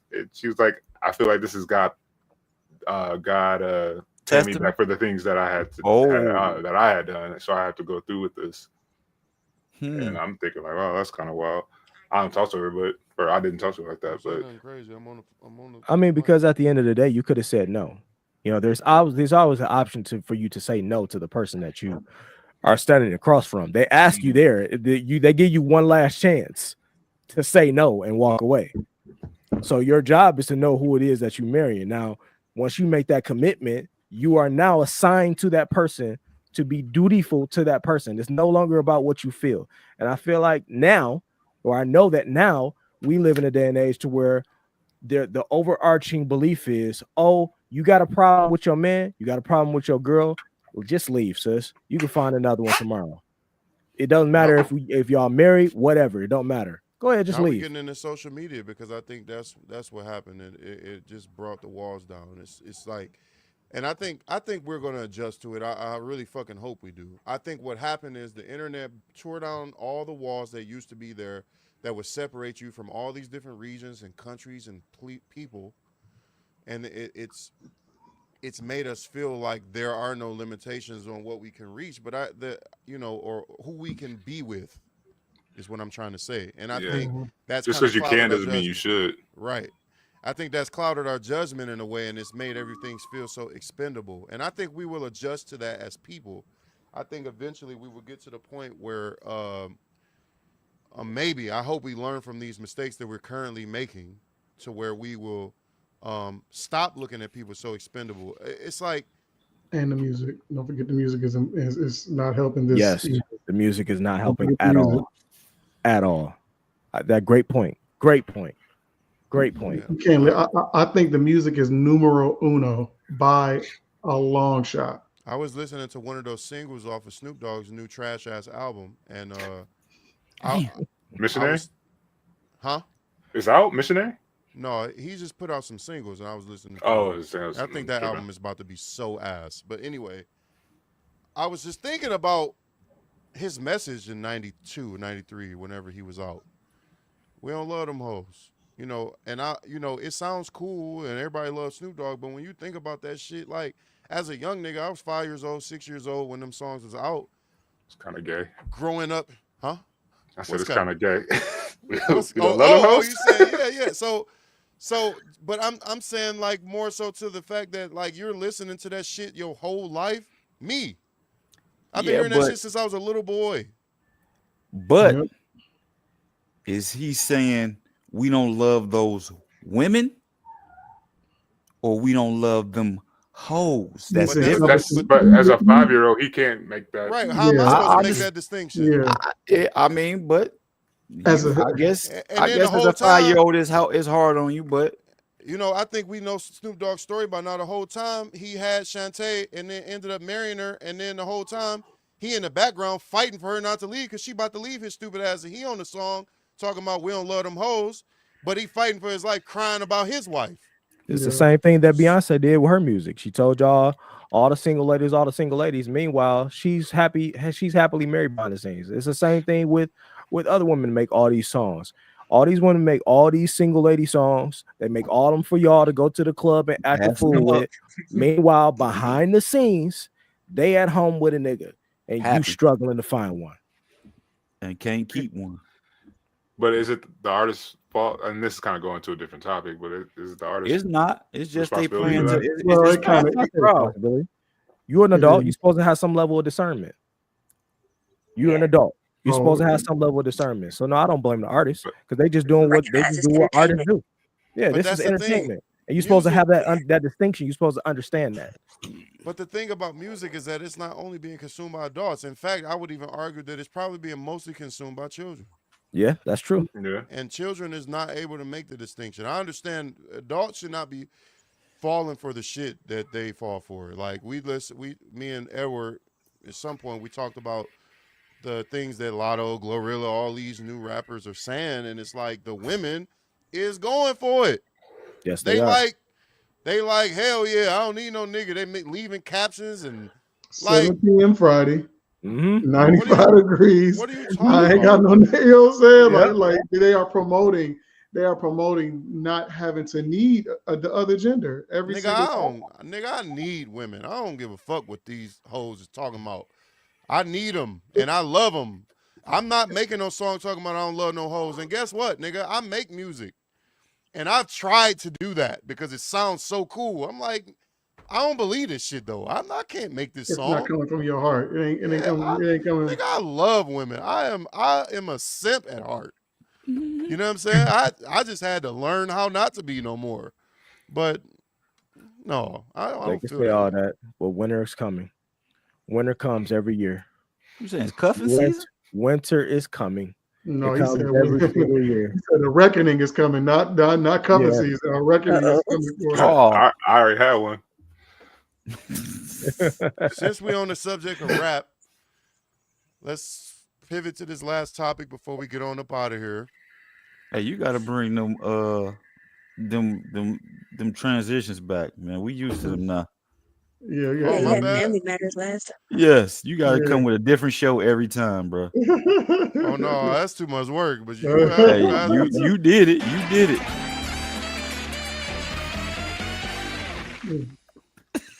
My bad. Yeah, you're right.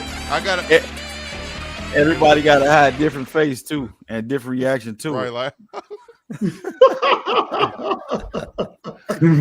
No, but the next topic is something that y'all brought up. I didn't even pull the video up. Hold on, give me 1 second. I fucked up. There it is. So it's something that you brought up, Ojo. What did Omari say on Fat Joe's show? He was talking shit or what? No, he wasn't necessarily talking shit, but he was basically talking. Omari he's trying to be a rapper. Yeah. He out there in this music industry trying to, which we've heard your raps. I think the world would be okay if we never heard hear an Omari Hardwick verse ever. Man, when you reach a certain age, you got to get that shit up. So that last thing. Jesus Christ. That's a you got served that? Omari? No, Omari Hardwick is the power. Is the dude with power. James St. Patrick. Yeah. So the last thing. No, the dad. The I have to go back and look. Big muscle head ass Omari Hardwick. Yeah, with the beard, with the Lloyd Banks. Him and Tommy was like this. He do got the Lloyd Banks. No, but the thing that you said at the end of that video was when you reach a certain age, you got to give that shit up. And we kind of touched on this topic earlier this week or last week or something when we were on the game and we were talking about. I remember you and Edward kind of going at it, Derek, about who was too old to rap, and Edward disagreed with you. So I'm going to open up the floor for anybody to make their statements. Ojo, why did you say that? In the video, tell me how you feel about people rapping in their later ages. I just think it don't. I just think you don't have no. I don't even know how I feel about an old ass nigga rapping. It just seems stupid. Did you listen to LL Cool J's latest album? Who did? Who? Or I guess I'm asking anybody. I did. I listened to it. I haven't. I haven't either, but I heard he heard one song by accident. I haven't either. But I heard he rapping, and people saying that is arguably one of the better hip hop albums that came out this year. He killed Who it. said that? Oh, he did. So. But we have to make the distinction here because you trying to get a rap career at LL's age is different from you being established in the game already and continuing to produce music. Because Nas is one of the oldest rappers. You know, he's been out there and he's still producing music at a high clip. So we don't put him in the category of people who are still trying to break into the industry. And nigga, you 33 years old. It's time to wrap that shit up. 33? Yeah, That's it. it's time to wrap that shit Dog, up. do you know how many rappers? And that's what I'm saying. What's the age? What's the cutoff? Ojo. I don't know what the age. How old was Tony Yayo when he got out of jail? And he tried to rap. He was 30 something. 28, 29, 30. You talking about an old example. I know I don't know. examples. But you in this, so you probably know personal examples, You know right? how many rappers made it after 30? I'm not even Jid is like 30 something. So many. JID, he like 30 something. You think it's because we already know him? But we did from but that show. I can name rappers that you didn't know until they was 37. 2 Chainz is one of them. You talking about Westside Gun, Conway. You talking about, it's so many niggas. So You talking many. about Babyface Ray is blowing up right now. Babyface Ray is my age. So y'all don't think it's a cutoff. So y'all don't think it's a cutoff age? You think it's just, I don't know. I'm an artist. That's what I said. You coming from a different perspective. No, that's not what I'm saying. I'm not saying I'm an artist so I know. I'm saying I'm an artist so I understand that art knows no bounds or times. It's art. Yeah. Why that would be like you saying a nigga cannot start a YouTube channel at a certain age. Or a nigga can't pick up a paintbrush and a canvas at 35. Why not? Yeah. Why is rap the only genre that instills age limits on its music? It's not the only. It's not the only genre. Yes, what it else? is, bro. It's not the only genre. Okay. It's okay that rock bands and blue and all the other genres of music, they be performing and making music well into the 60s, 70s, some. Well, So change the argument. One mic. Jay-Z is too old. They say Jay-Z is too old to rap. They say, Nas is too old to rap. Like, why does rap age its artists out? I don't understand. Infinity Gaming says you look like Kanye West. And I don't know if you noticed Infinity Gaming, but they both from Chicago. Is something in the water, Ojo? Do you don't look like Kanye West? I see what you're saying though. Maybe with the hat. Maybe with the hat. Squint a little bit. And the hat and the beard. Just give him a real colorful polo. That's enough, Infinity Gaming. Dumb it down. Dumb it down. Anyway, dog. Who said that? Who said that out of Chicago? Dumb it down. But Lupe. That's changing the argument because I think Derek's saying the same thing if a 40-year-old dude's like, I'm about to start a rock band. Yeah, get the fuck out of here. No, you're not. No, you're not. And you can believe the art. Listen, no. What y'all are saying is, okay, these dudes got signed. These dudes ended up blowing up at a certain age. Okay, but that they've been in music. A lot of them been in music their whole life. But what does that mean? Getting into music. What is the threshold to saying a nigga made it, now he's safe? What does that mean? It's all subjective. You're saying they've been in the music industry. All artists are in the music industry. There's no set, like, what is in and out? Okay, let me put context to it then. I think that if you are trying to gain a music career at 35 years old and it's consuming your life to where you can't even function correctly or you can't even hold down a job because you're still chasing this magical dream and you're being taken care of by a chick on the side, I think your ass needs to give up on your art and go get a fucking job. Why do he got to give up on his art to be responsible? Because what you're talking about is irresponsibility. Because it's leading you to irresponsibility. Because you can't focus on getting a job because you're still trying to chase his rap career. That's what I mean. That's the distinction. Yes, of course, music is subjective, art is subjective. You can chase art forever. You can produce art until you die. You can continue to produce art. But if that art is getting in the way of you still being able to function as an adult, I think that's a problem. But that's a different argument. That's my argument though. But that's not to say a nigga can't practice music or try to make it. I never said that. I never said it can't practice. I just said you can practice music. No. That's what I'm saying is you can't practice it. You know what I'm trying to say. I'm saying what you just said. You're saying they can't practice it to the point it gets in the way. So your argument is that a nigga should be responsible, not that they shouldn't try to do music. No, yeah. So you're saying there's a cutoff. What is the cutoff then? That doesn't make any sense. You're saying a nigga can't. No. I don't. That's not what I'm saying. Know the age when somebody should stop trying to hang it up. That was just me personally saying, bruh. Omari Hardwick. Yes. But okay. Because I feel the same way. How old was Kim when he made it? Exactly. So I think you can make it at any age. But to me, I think it's harder when you're older to cross into certain genres, to get in there and be recognized, supported, broken, and this is your job. But I think see, it's harder. I think even that opinion is out of touch, because why you're saying that, because hip hop has historically been so young. But in the last 5 to 10 years, Westside Gunn and Conway has single-handedly changed that narrative right before your eyes.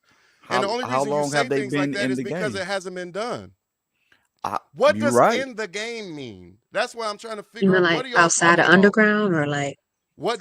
There is no such thing as an underground. It doesn't exist. That's why I say you coming from a different perspective. Not only, all right, I'm old. Not only are you a rapper, producer, you do all of that, but you're more vested into the music business, artist than I am. That's just me speaking about one person. So it was this movie. It might have been Deliverance from Eva, when she was talking about if she see another nigga that's 40 years old sagging and wearing a throwback jersey, she would kill herself or some shit. It's almost along those same lines to me. Not saying, like I said, not saying that you can't still do this and shake up the world. You possibly can, but it's just, to me, it seems a certain way. I can't speak for the masses. I can only speak for me. Well, that's why we're having a discussion, though, because I just don't understand that. It's like, I went to an art auction a few weeks ago. There was artists in there that ranged all the way from probably their teens or early 20s to their 50s or 60s. So should we take all the people that's in their 50s and 60s and tell them, you too old to be trying to be a painter? Just go work. How? How do you tell art? You're literally saying the opposite of what art is. Hey, let me give you a hug. Come on, let me give you a hug. I'm sorry. I don't need no hug. You need a hug, nigga. I'm sorry. I feel like if somebody gonna listen to you, do your thing. I definitely touched if it's on something the you touchy love, subject. you're not necessarily doing it for people. You could just be doing it for yourself. Mm-hmm. It's plenty of people that Fela Kuti is a Nigerian, I guess, jazz artist or whatever his genre was. Fela Kuti was old than a motherfucker. Are you talking about Gil Scott Heron, old than a motherfucker, making these hits that people know him for now? He was in his 50s and shit making them songs, or 40s, and it's like, so what? How are you putting an age on saying a nigga can't express himself or try to be heard? I've been to so many open mics, I've been to so many performances, so many curated shows, and some of the artists be there old as hell, and sometimes they be cold. Super MC is one of them. It's so many niggas, dog. It's too many niggas to name. I think. My bad. Sorry. No, go ahead. No, I think the issue I think Derek and Ojo are having is that it has to come with a caveat of being successful and be able to feed yourself off of it, because they're so focused on that aspect of it. Like, I got stories that can go against that too. Yeah, that's not what I'm saying. That's not what I'm saying at all. It's part of it, because you don't see a future. It is part of it. It is part of it. If there's no future in it, you feel like it's not worth the effort. You can practice whatever you want to do on your own time. You can do whatever you want to do. You can express yourself till you die. But we all know niggas, just like y'all naming Westside Gunn, all of these are top of the top niggas that ended up making it. For every Westside Gunn, hold on. For every Westside Gunn, there's also 500 people that did not make it, that did not go nowhere, and they chased this dream. It's not so what, because you chased this dream so far and you never made. Hold on, I'm talking about the people that sacrifice. You know how many times people don't make it than do make it. Let me finish my point. Let me finish my point. My point is, there are also people that feel like this person gave up this. They sacrificed so much. I was there with this person trying to sacrifice. They sacrificed family, the time. They sacrificed all these other things in order to chase this career that didn't pan out. So what do you say for that? So it's just everything. It's just, yes, it can. Yeah. We just happen to be talking about rap. No, but what I'm saying is we don't have to talk about rap, because every choice you make cuts off another one every time. Okay, you can't that be a doesn't, two-play. that As doesn't long mean as you're your name, sacrifice. That doesn't mean that you have to sacrifice anything for that, though. You don't have to. If I wanted to go to school tomorrow, doesn't mean I have to sacrifice my family. every in order to do choice that. you I make can is a do both. sacrifice.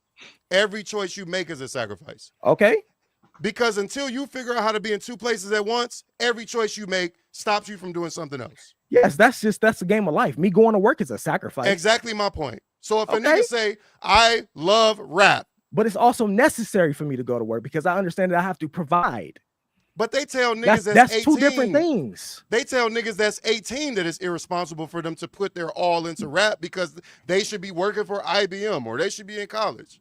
So I when don't do you agree with stop that. telling niggas? I don't agree with that, but I also think that you should have a backup plan.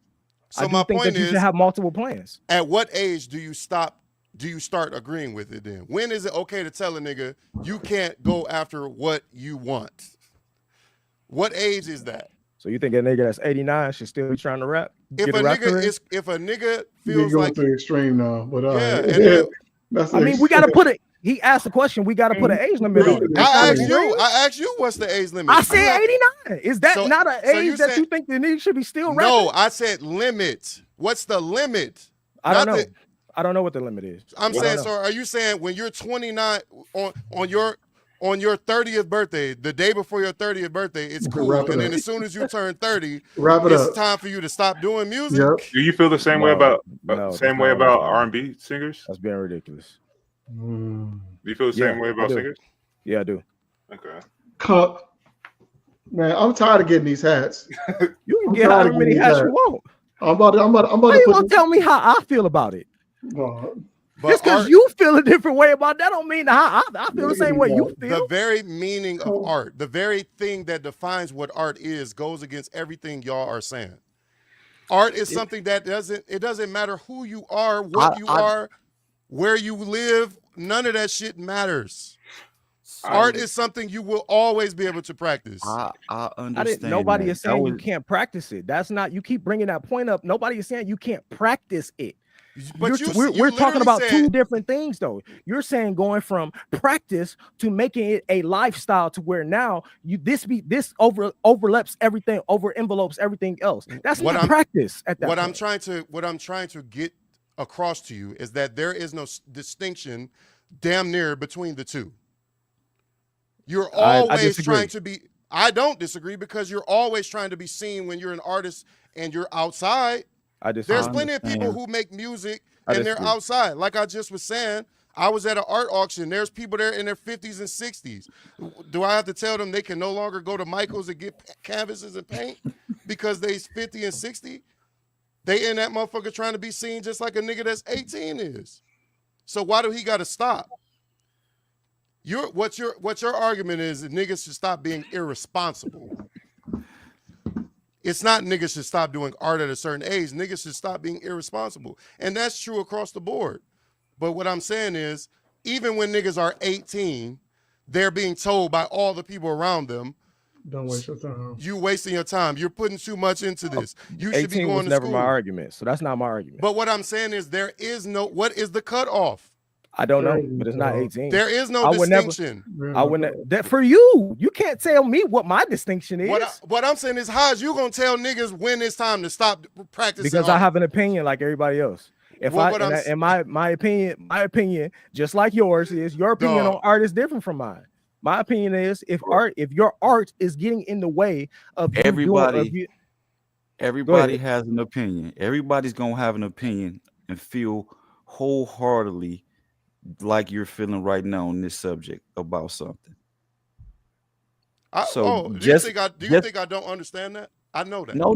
Hold on. Just like when y'all was trying to say, when we was talking about why do I think the Bulls will beat Golden State? Because I feel the way I feel. So you think what I'm saying is all based on opinion? I'm gonna leave them on. But I'm tired of this. You think everything that I'm saying is based on opinion? No, I know it's people out there making money on art. And I think once something I tell my kids, if you find something that you love doing so much, it's not going to be a job no more. It's going to become your life. And that's what most people turn. Their art is their life, and their job is their job. Something else. They don't worry about making money from it. They just love doing it. They will do it for free. Which lends more to his point. There is no age limit on it. If you love doing it, then what's the issue? So I got jokes. You think I'm saying that there's an age limit on what? What is it? You said if you're what you literally said was if you're 33 trying to wrap it up. Okay, let me clarify my point then. What I mean is if you're 33, your whole life revolves around rap. You're still trying to make it big to the point to where you're sacrificing other things in your life. This is taking a stronghold. You can't function normally. You don't have a job because you're so focused on going to the studio. You got a chick that's giving you money to go to the studio. You can't even hold down a regular job to get into the studio yourself because you can't pay your way because you're so focused on doing rap. This is the context of what I'm talking about. Yes, of course, anybody can practice rap or any other art form till they die, till they blue in the face. That's not my argument. Yes, you should be able to practice whatever you want. If it's your hobby, if you love to do it, do it by all means. Nobody's trying to stop you from doing that. I just believe that at a certain age, you should no longer be sacrificing or putting this thing ahead of your responsibilities and duties. I do think that at a certain age, duty and responsibility, especially for those people that have families, those things should overshadow your art and your passion because you have a duty and responsibility to them now. That's all I'm saying.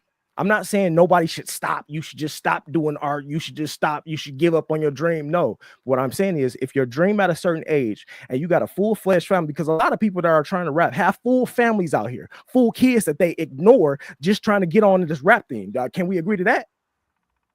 I work with a lot of people that already are doing exactly what you're saying, brother. All right, so that's what I'm saying. So those are the people that I'm talking about, though. I'm not saying you shouldn't be able to practice your art and you shouldn't be able to do art at a certain age. But what I'm saying is that even what you're saying is subjective. Because everything is subjective. You're saying no, everything ain't subjective. And it's situational. It is. No, there's plenty of things that are objective. This is one of those things that isn't. This is subjective. Because I just interviewed an artist that I asked him, I said, how does it feel to be married with 2 kids on the road chasing this art? He's 29. He said, I said, do you feel guilty? He said, I do feel guilty. But he said, I would rather make the sacrifice now so that in the future they won't want for shit. So what you're telling him is to not take the risk.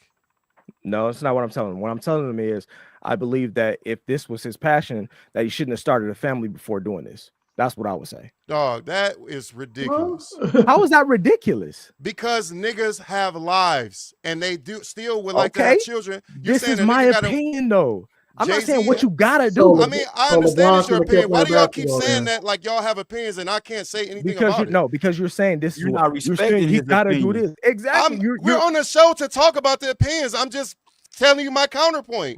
But no, what you just said was that doesn't make any sense. That's crazy. What? How you gonna tell me? It don't make sense to me. So what you did was state your opinion, and now here in comes mine. That's it. I'm not wrong for saying that. Just relax.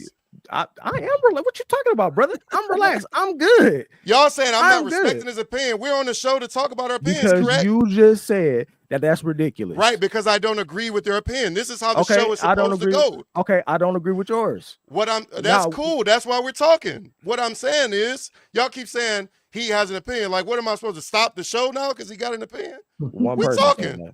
One person said that. So we talking. I'm respecting his opinion. I just don't agree. So what I'm saying is, you're telling him because he's 29 and he had 2 children within the last 3 years that he has to give up, or he has to. So can I say something? Did I say that? When did I? What? Hold on. You literally said no. Hold on, Ojo, because you just asked me a question. Go ahead, say your question. You literally just said, you should prioritize the family and make the rap shit and under, a back burner thing.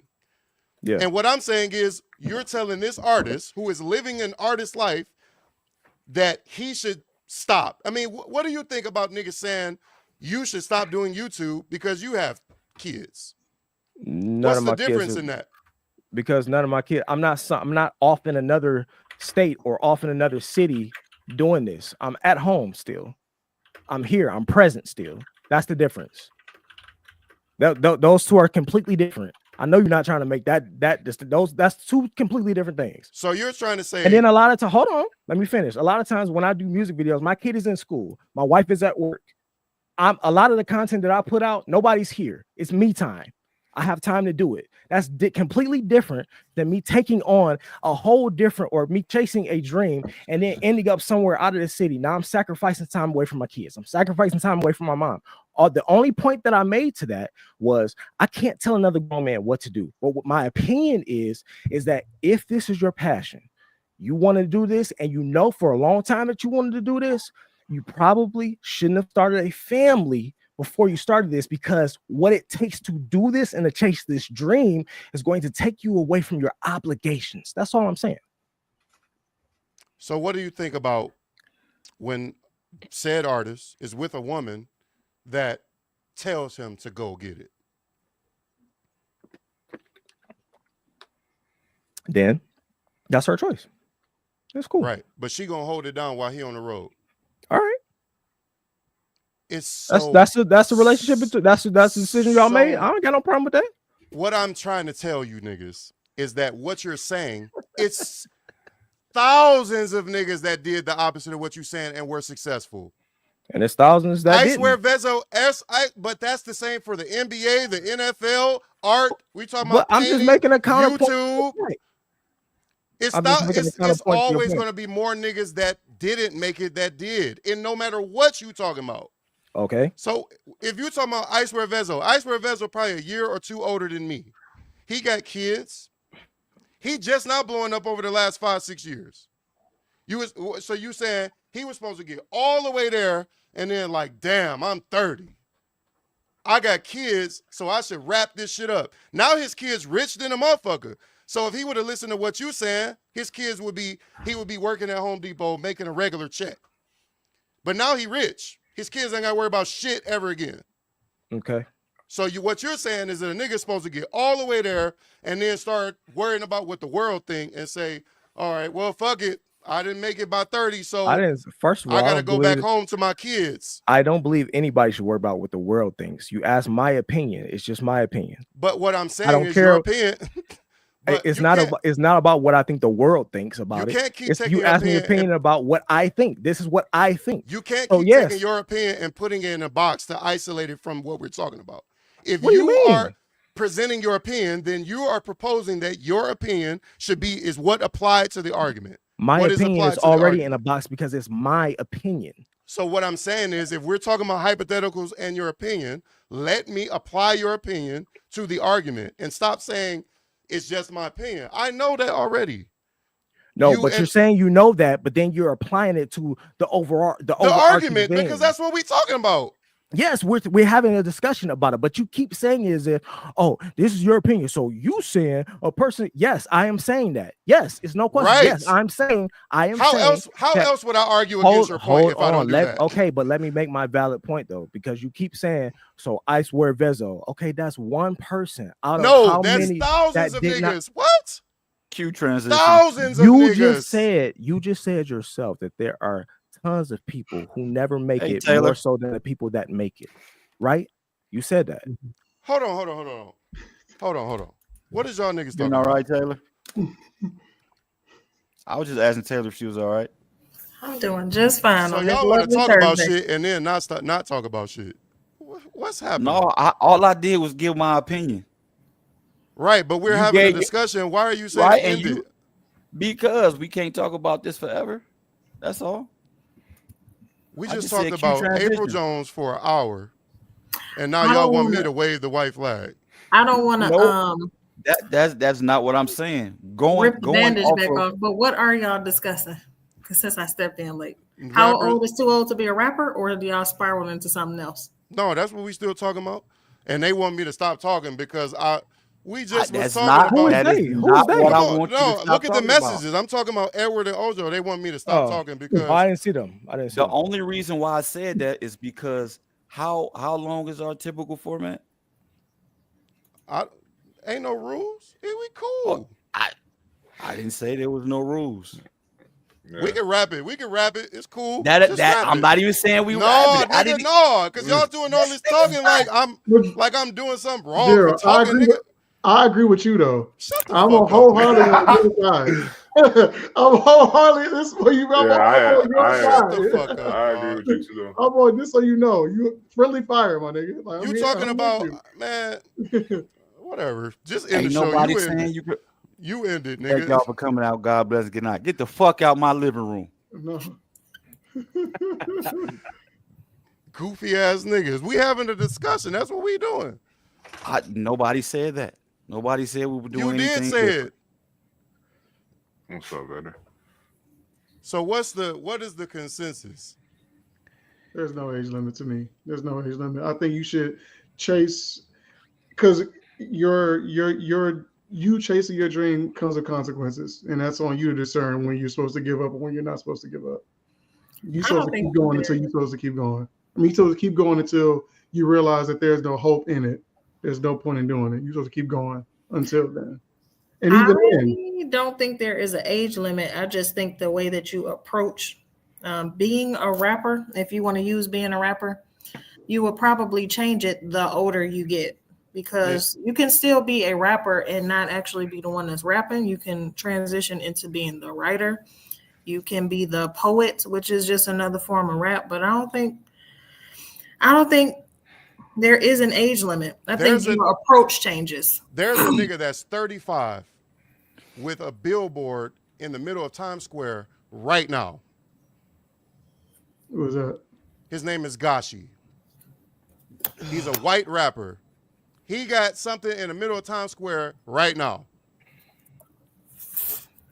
So what I'm saying is, it's easy for niggas on the outside to look at a nigga that's chasing art. Brandon is not a rapper, but Brandon does video.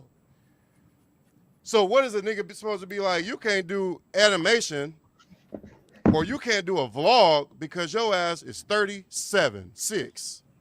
He stopped doing that vlog, nigga. You waited too late. Or it's cool because he ain't got no kids. That's what I'm saying. And then why is y'all telling me to wrap it up? I just don't. I can't wrap my mind around that. Like, how old is Snoop? We on the How old show, is ain't we Snoop supposed to Dogg? be talking? Snoop Dogg is 50-something. I'm a drunk uncle. Niggas got on the show to agree with each other and not talk.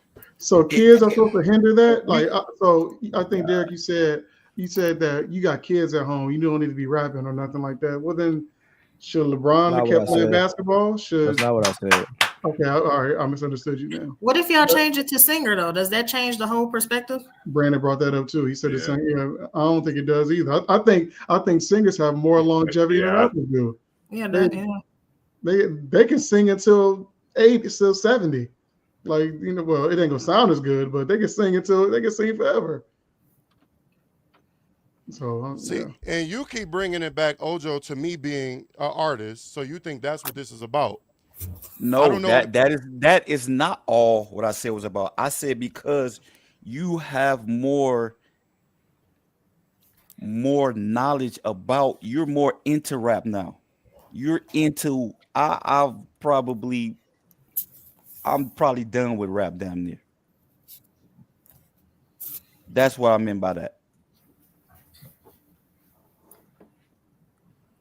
So what I said. I said I'm old though, right? And what did you say? Yeah, you thinking of how it used to be back in the day, right? Right. Okay. Because I think it's changed. And that's the same argument that Edward said, was that the Eagles and all of them niggas is performing. They all 72, 68 on stage, on tour, making millions of dollars on tour, right? I know. So what I'm saying, I ain't finished yet. I'm not butting up against you. What I'm saying is, what is happening is that rap is young, and rap is getting to a place where we're just now starting to see those things. So the stance that you have will only disappear with time, because the older this shit gets, the older the people doing it will get. There's this rapper from India or something. This nigga is 50 something, just now getting out there, and he cold.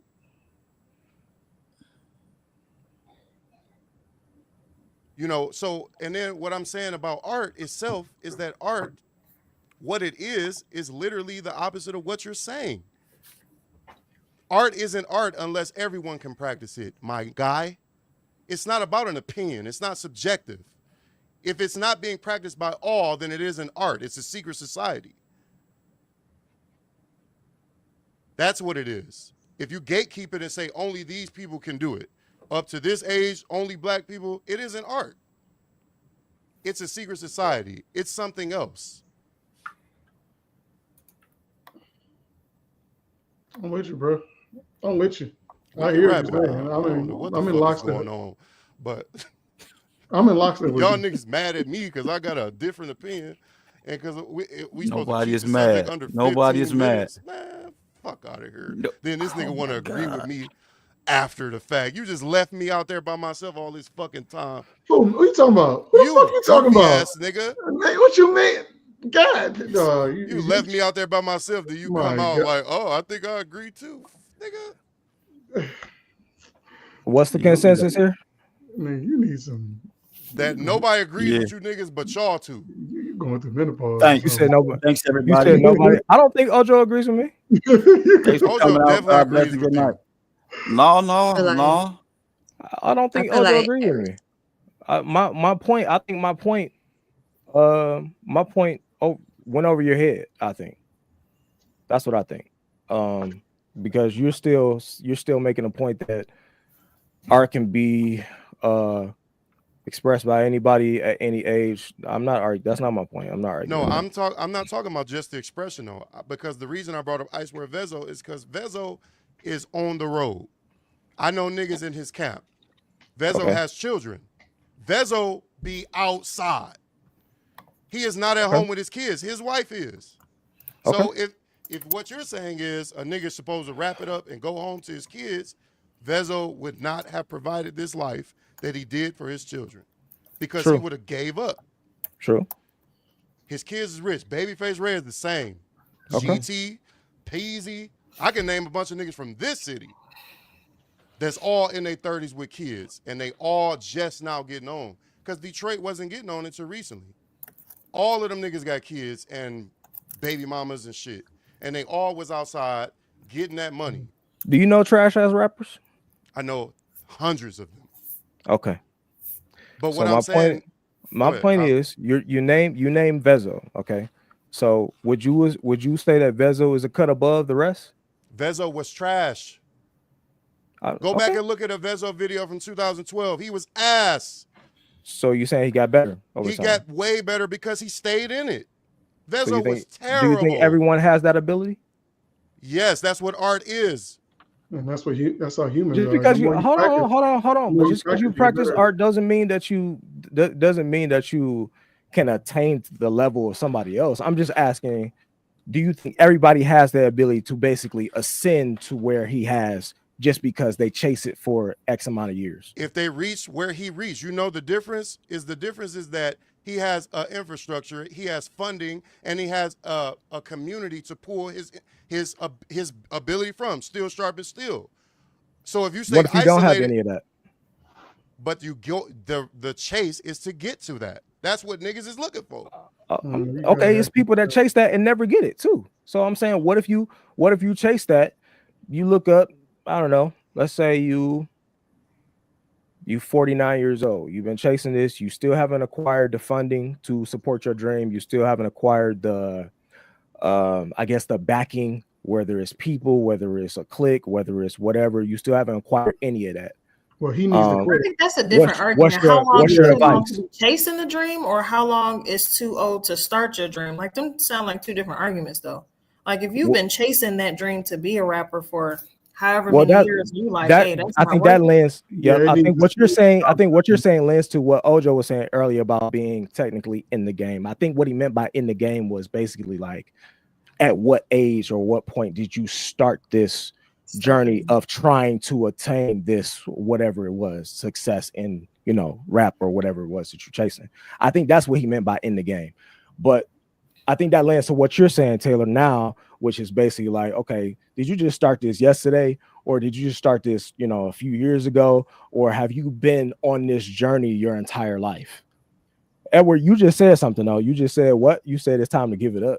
Is that what you said? I mean, so what I meant by that is it needs to be, you need to have some kind of realization that you can chase the dream until you die. But if you're going to chase the dream to make it big, be a star, chase what Gerald was talking about, like the fan base and the love and the fame and the money and like the stardom, just all of that. Like Taylor said, like it's those are two different arguments. Like it's on that person to realize like it's not going to happen to that level. If you're 50 years old, not saying you should be trying to perform or still trying to get on, but in all honesty, if you've been doing it 25 years and you still ain't caught fire, you're probably not going to catch fire. Do you know a nigga that's 40 years old just won the Grammy for the best new artist last year?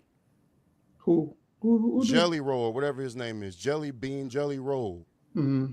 The nigga 40. He just won the Grammy for the best new artist. What is y'all talking about?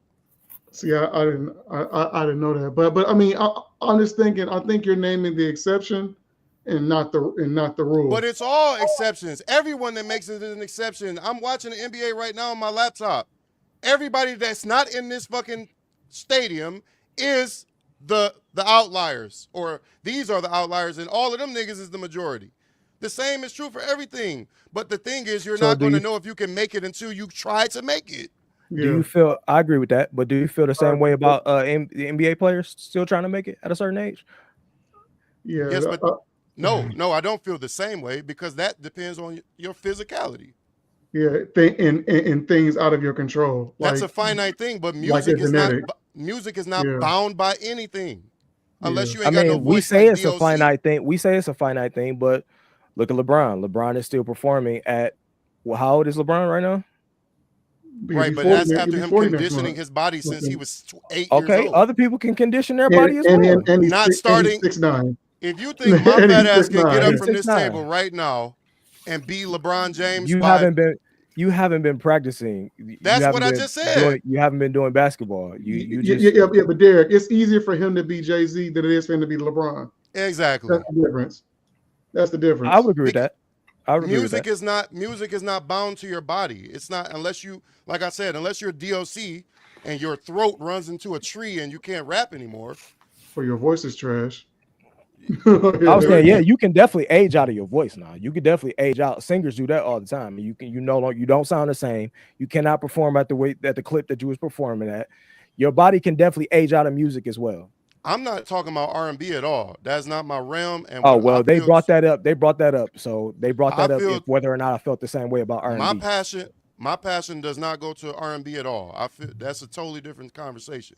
My conversation is about rap because rap is so unique in that you could do it so many kinds of ways. Singing is singing. You either can sing or you can't. Rapping, you can rap. Matter of fact, DOC, or who was that? Somebody without a voice tried to rap. It might have been DOC. Even without a voice, you can rap. Nigga, Benny Siegel got shot in his lung, and he said, I'm a rap and just use AI to put my old voice over the new voice.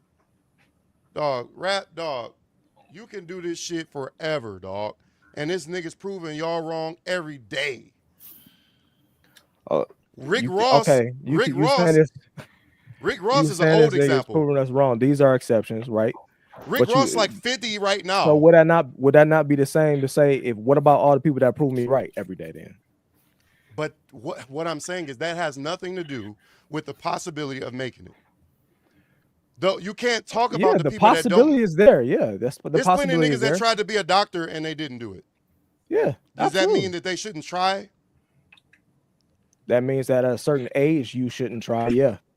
If you didn't, here's the thing. Doctor at 50, my God. It's just here's why that argument is even worse for rap though. There is no NBA for rap. That's why I said y'all talking about underground and above ground. There is absolutely no such thing. I never say anything about underground. I'm not talking about you. There's You no said such y'all. thing as underground. There's two or three people that said something about underground. I'm not talking about Ojo either. But I know Tika said underground. There's no such thing. There's no NBA for rap. NBA is the gatekeeper for basketball on an international level, right? You got to make it to the NBA if you're talking about being a real basketball star. What is the NBA for rap? I guess I'm thinking about mainstream. Maybe that's something. Right, but what I'm saying is the internet destroyed all that. There's no such thing. Well, okay, maybe contracts and money and tours. Maybe that's what I'm thinking about. Exposure, But that kind of thing. even with that though, I can name plenty niggas that ain't never had a deal, never signed a contract, that make more money than all your favorite rappers every day. They make more money than the niggas you see. Like with the music is weird because you can see a nigga all day. He on billboards, commercials, whatever, and he broke. It's a nigga in every town in America that nobody knows of, and he's richer than all of them niggas. It's all subjective. Slim Thug was in Texas selling tapes out of a trunk, making millions, and nobody in Michigan knew who the nigga was. So what is making it in music?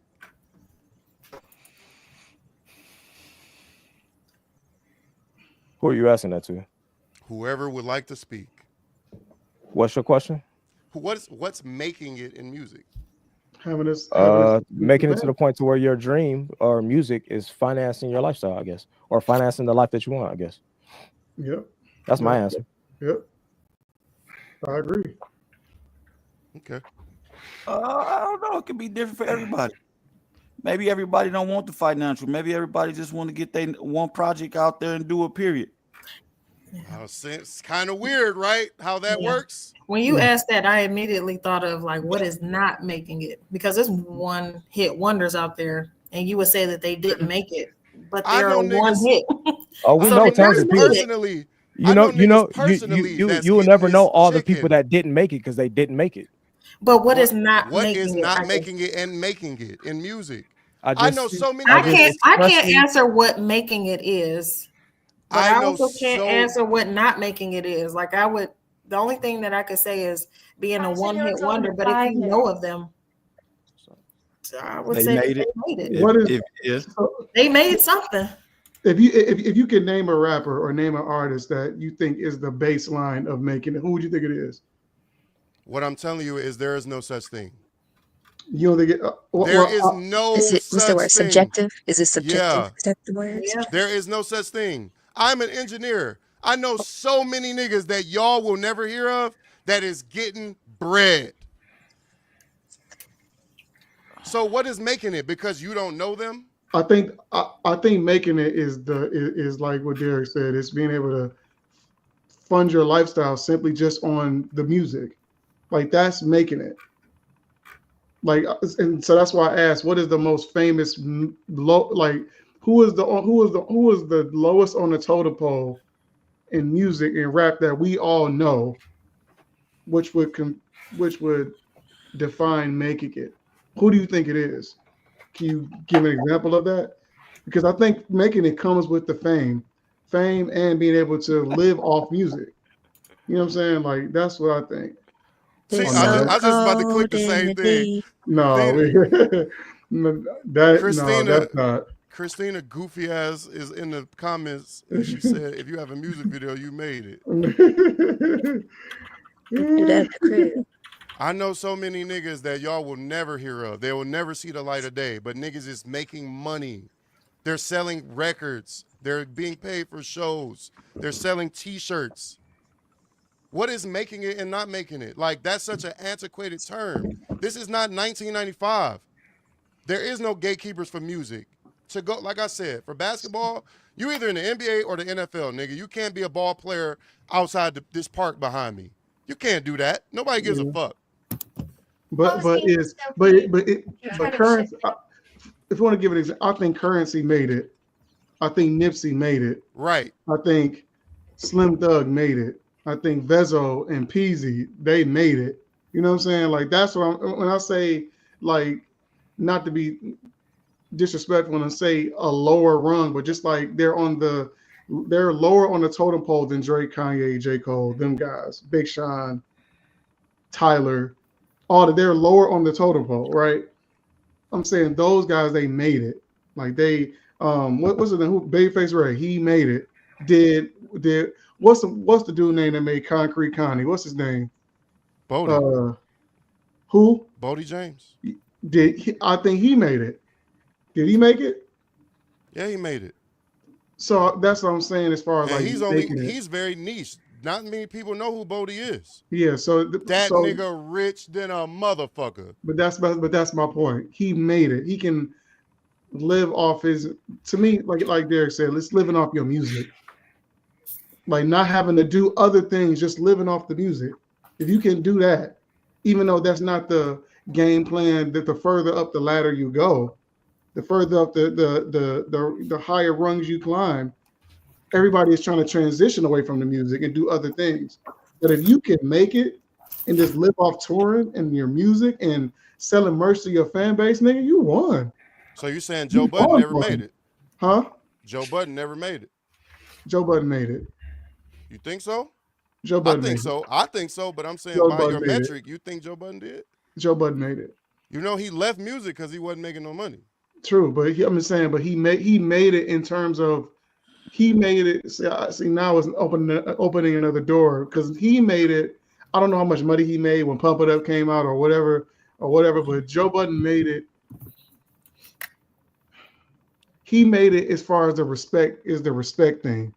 He made it in terms of the respect he got amongst his peers and who he was lyrically. He made it in that way. I don't know how much money he made. I can't really speak on that.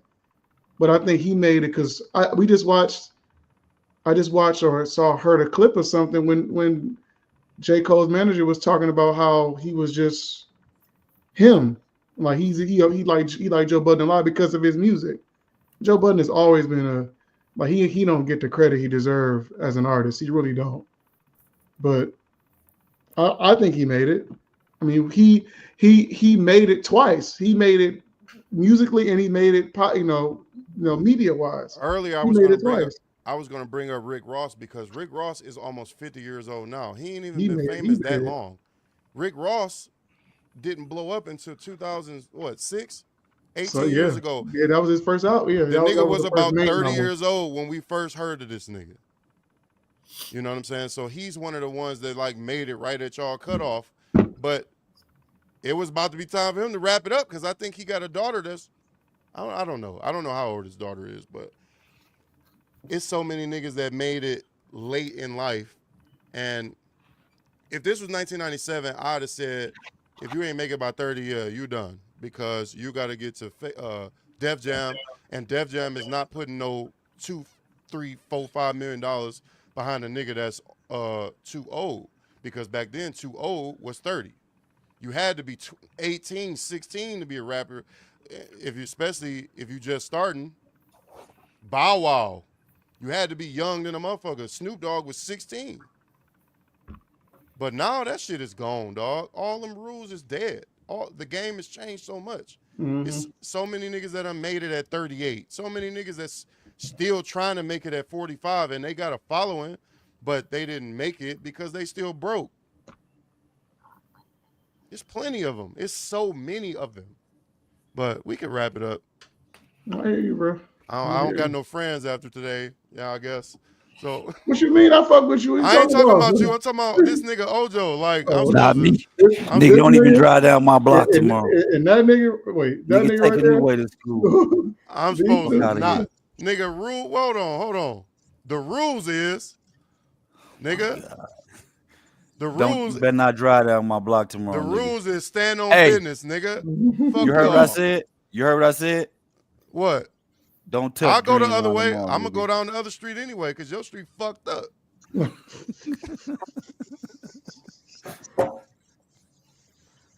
Man, fuck out of here, man. Standing on that. Hey, Gerald, tell your sister to stop joining with 5 minutes left and tell her to be here from the judge. These kids, y'all. It's these kids. Oh, no, I get it. I understand. I understand. She was trying to potty train her baby. Them responsibilities, right? Oh my God, Taylor, you want to rap? Them obligations, right? Let's prove this nigga wrong, dog. Yeah. Let's prove this nigga wrong, dog. Right? Come to the studio tomorrow. I got you. We're gonna get the hottest beats. Do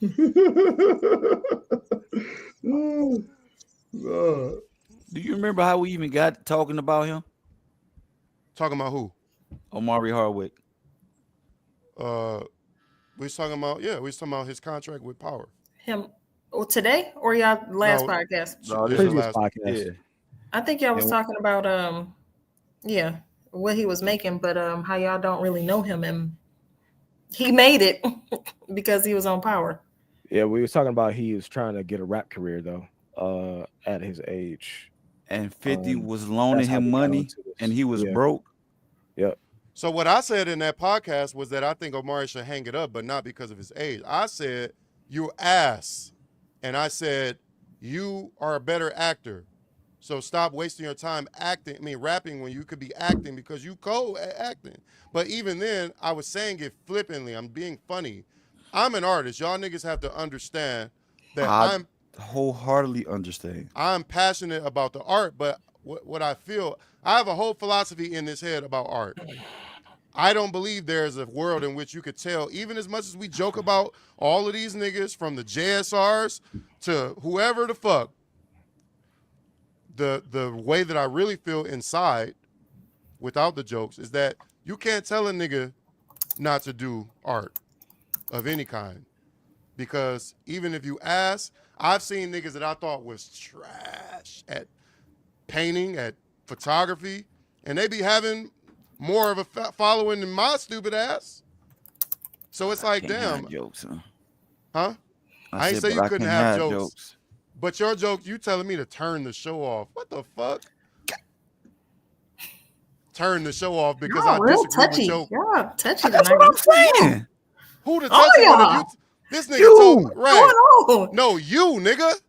You talking about turn the show off because I disagree with your ass. What? I'm talking about turn the show off because it was over. What's over?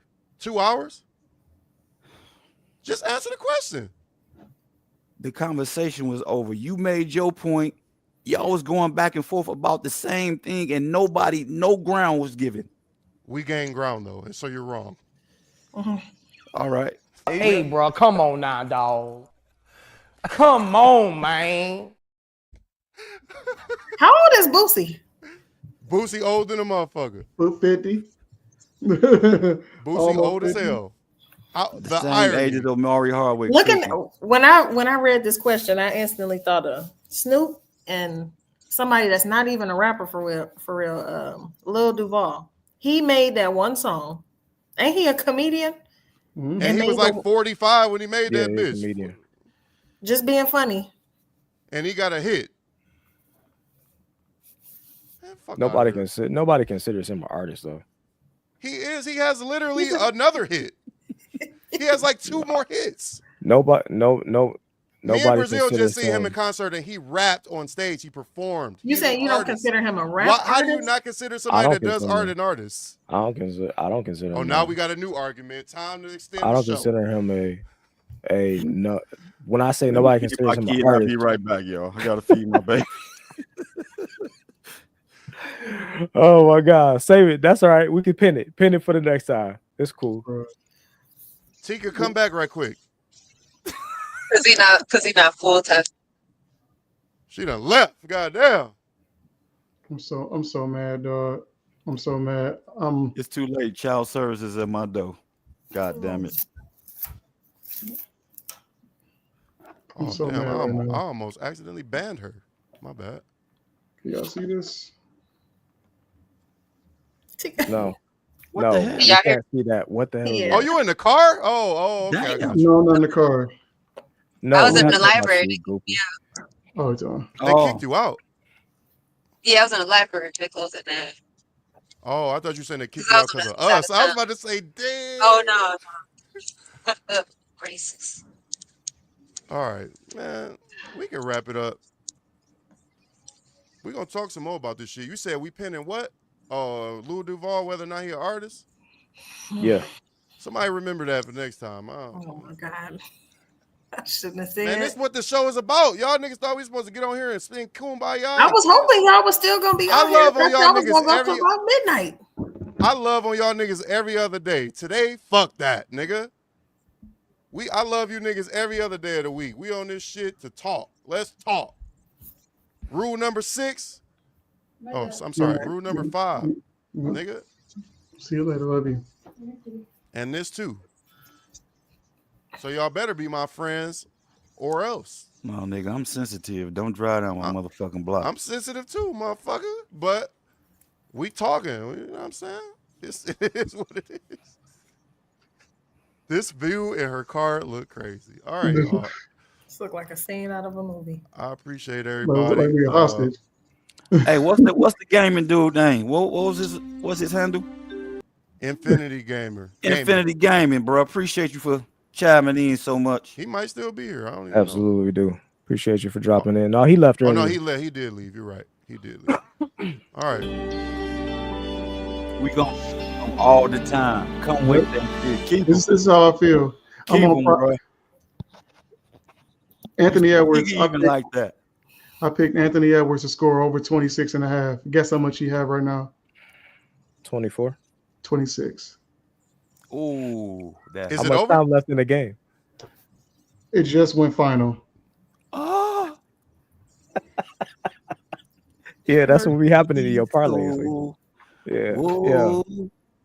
The sting. It hurts, don't it? It hurts. It hurts. But fuck y'all though. Anthony Edwards. Except Ojo. There's nothing but a little, My I true would love brother. to have $100, but whatever. You said $100. Damn. I didn't bet $100. I only bet 20. You bet 100? Oh, okay. All right. Chris Paul under 12.5. That's easy. K over 23.5. He had 27. I just need Anthony Edwards to do his job and get 27. So they scored 26. 5 times your betting price is a good output though. It was.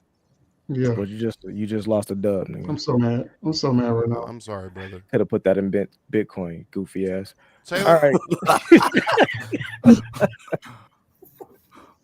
Yeah, that's you know how many shares of Spirit you could have had with that, bro? Yeah. Oh my You could have bought an airplane. About I could have owned DPW. You could have bought a whole plane. Yeah, you probably could have owned the whole West Wing. Right, you could have had a whole plane. All right, y'all. We all let's appreciate y'all. We'll be back next week. I think. Nigga. I don't know. Maybe not. Next Maybe week? not. Hey, Maybe not. we might gonna not be there, Everhard? Everhard, I'm with you. The gods are watching. It's now worth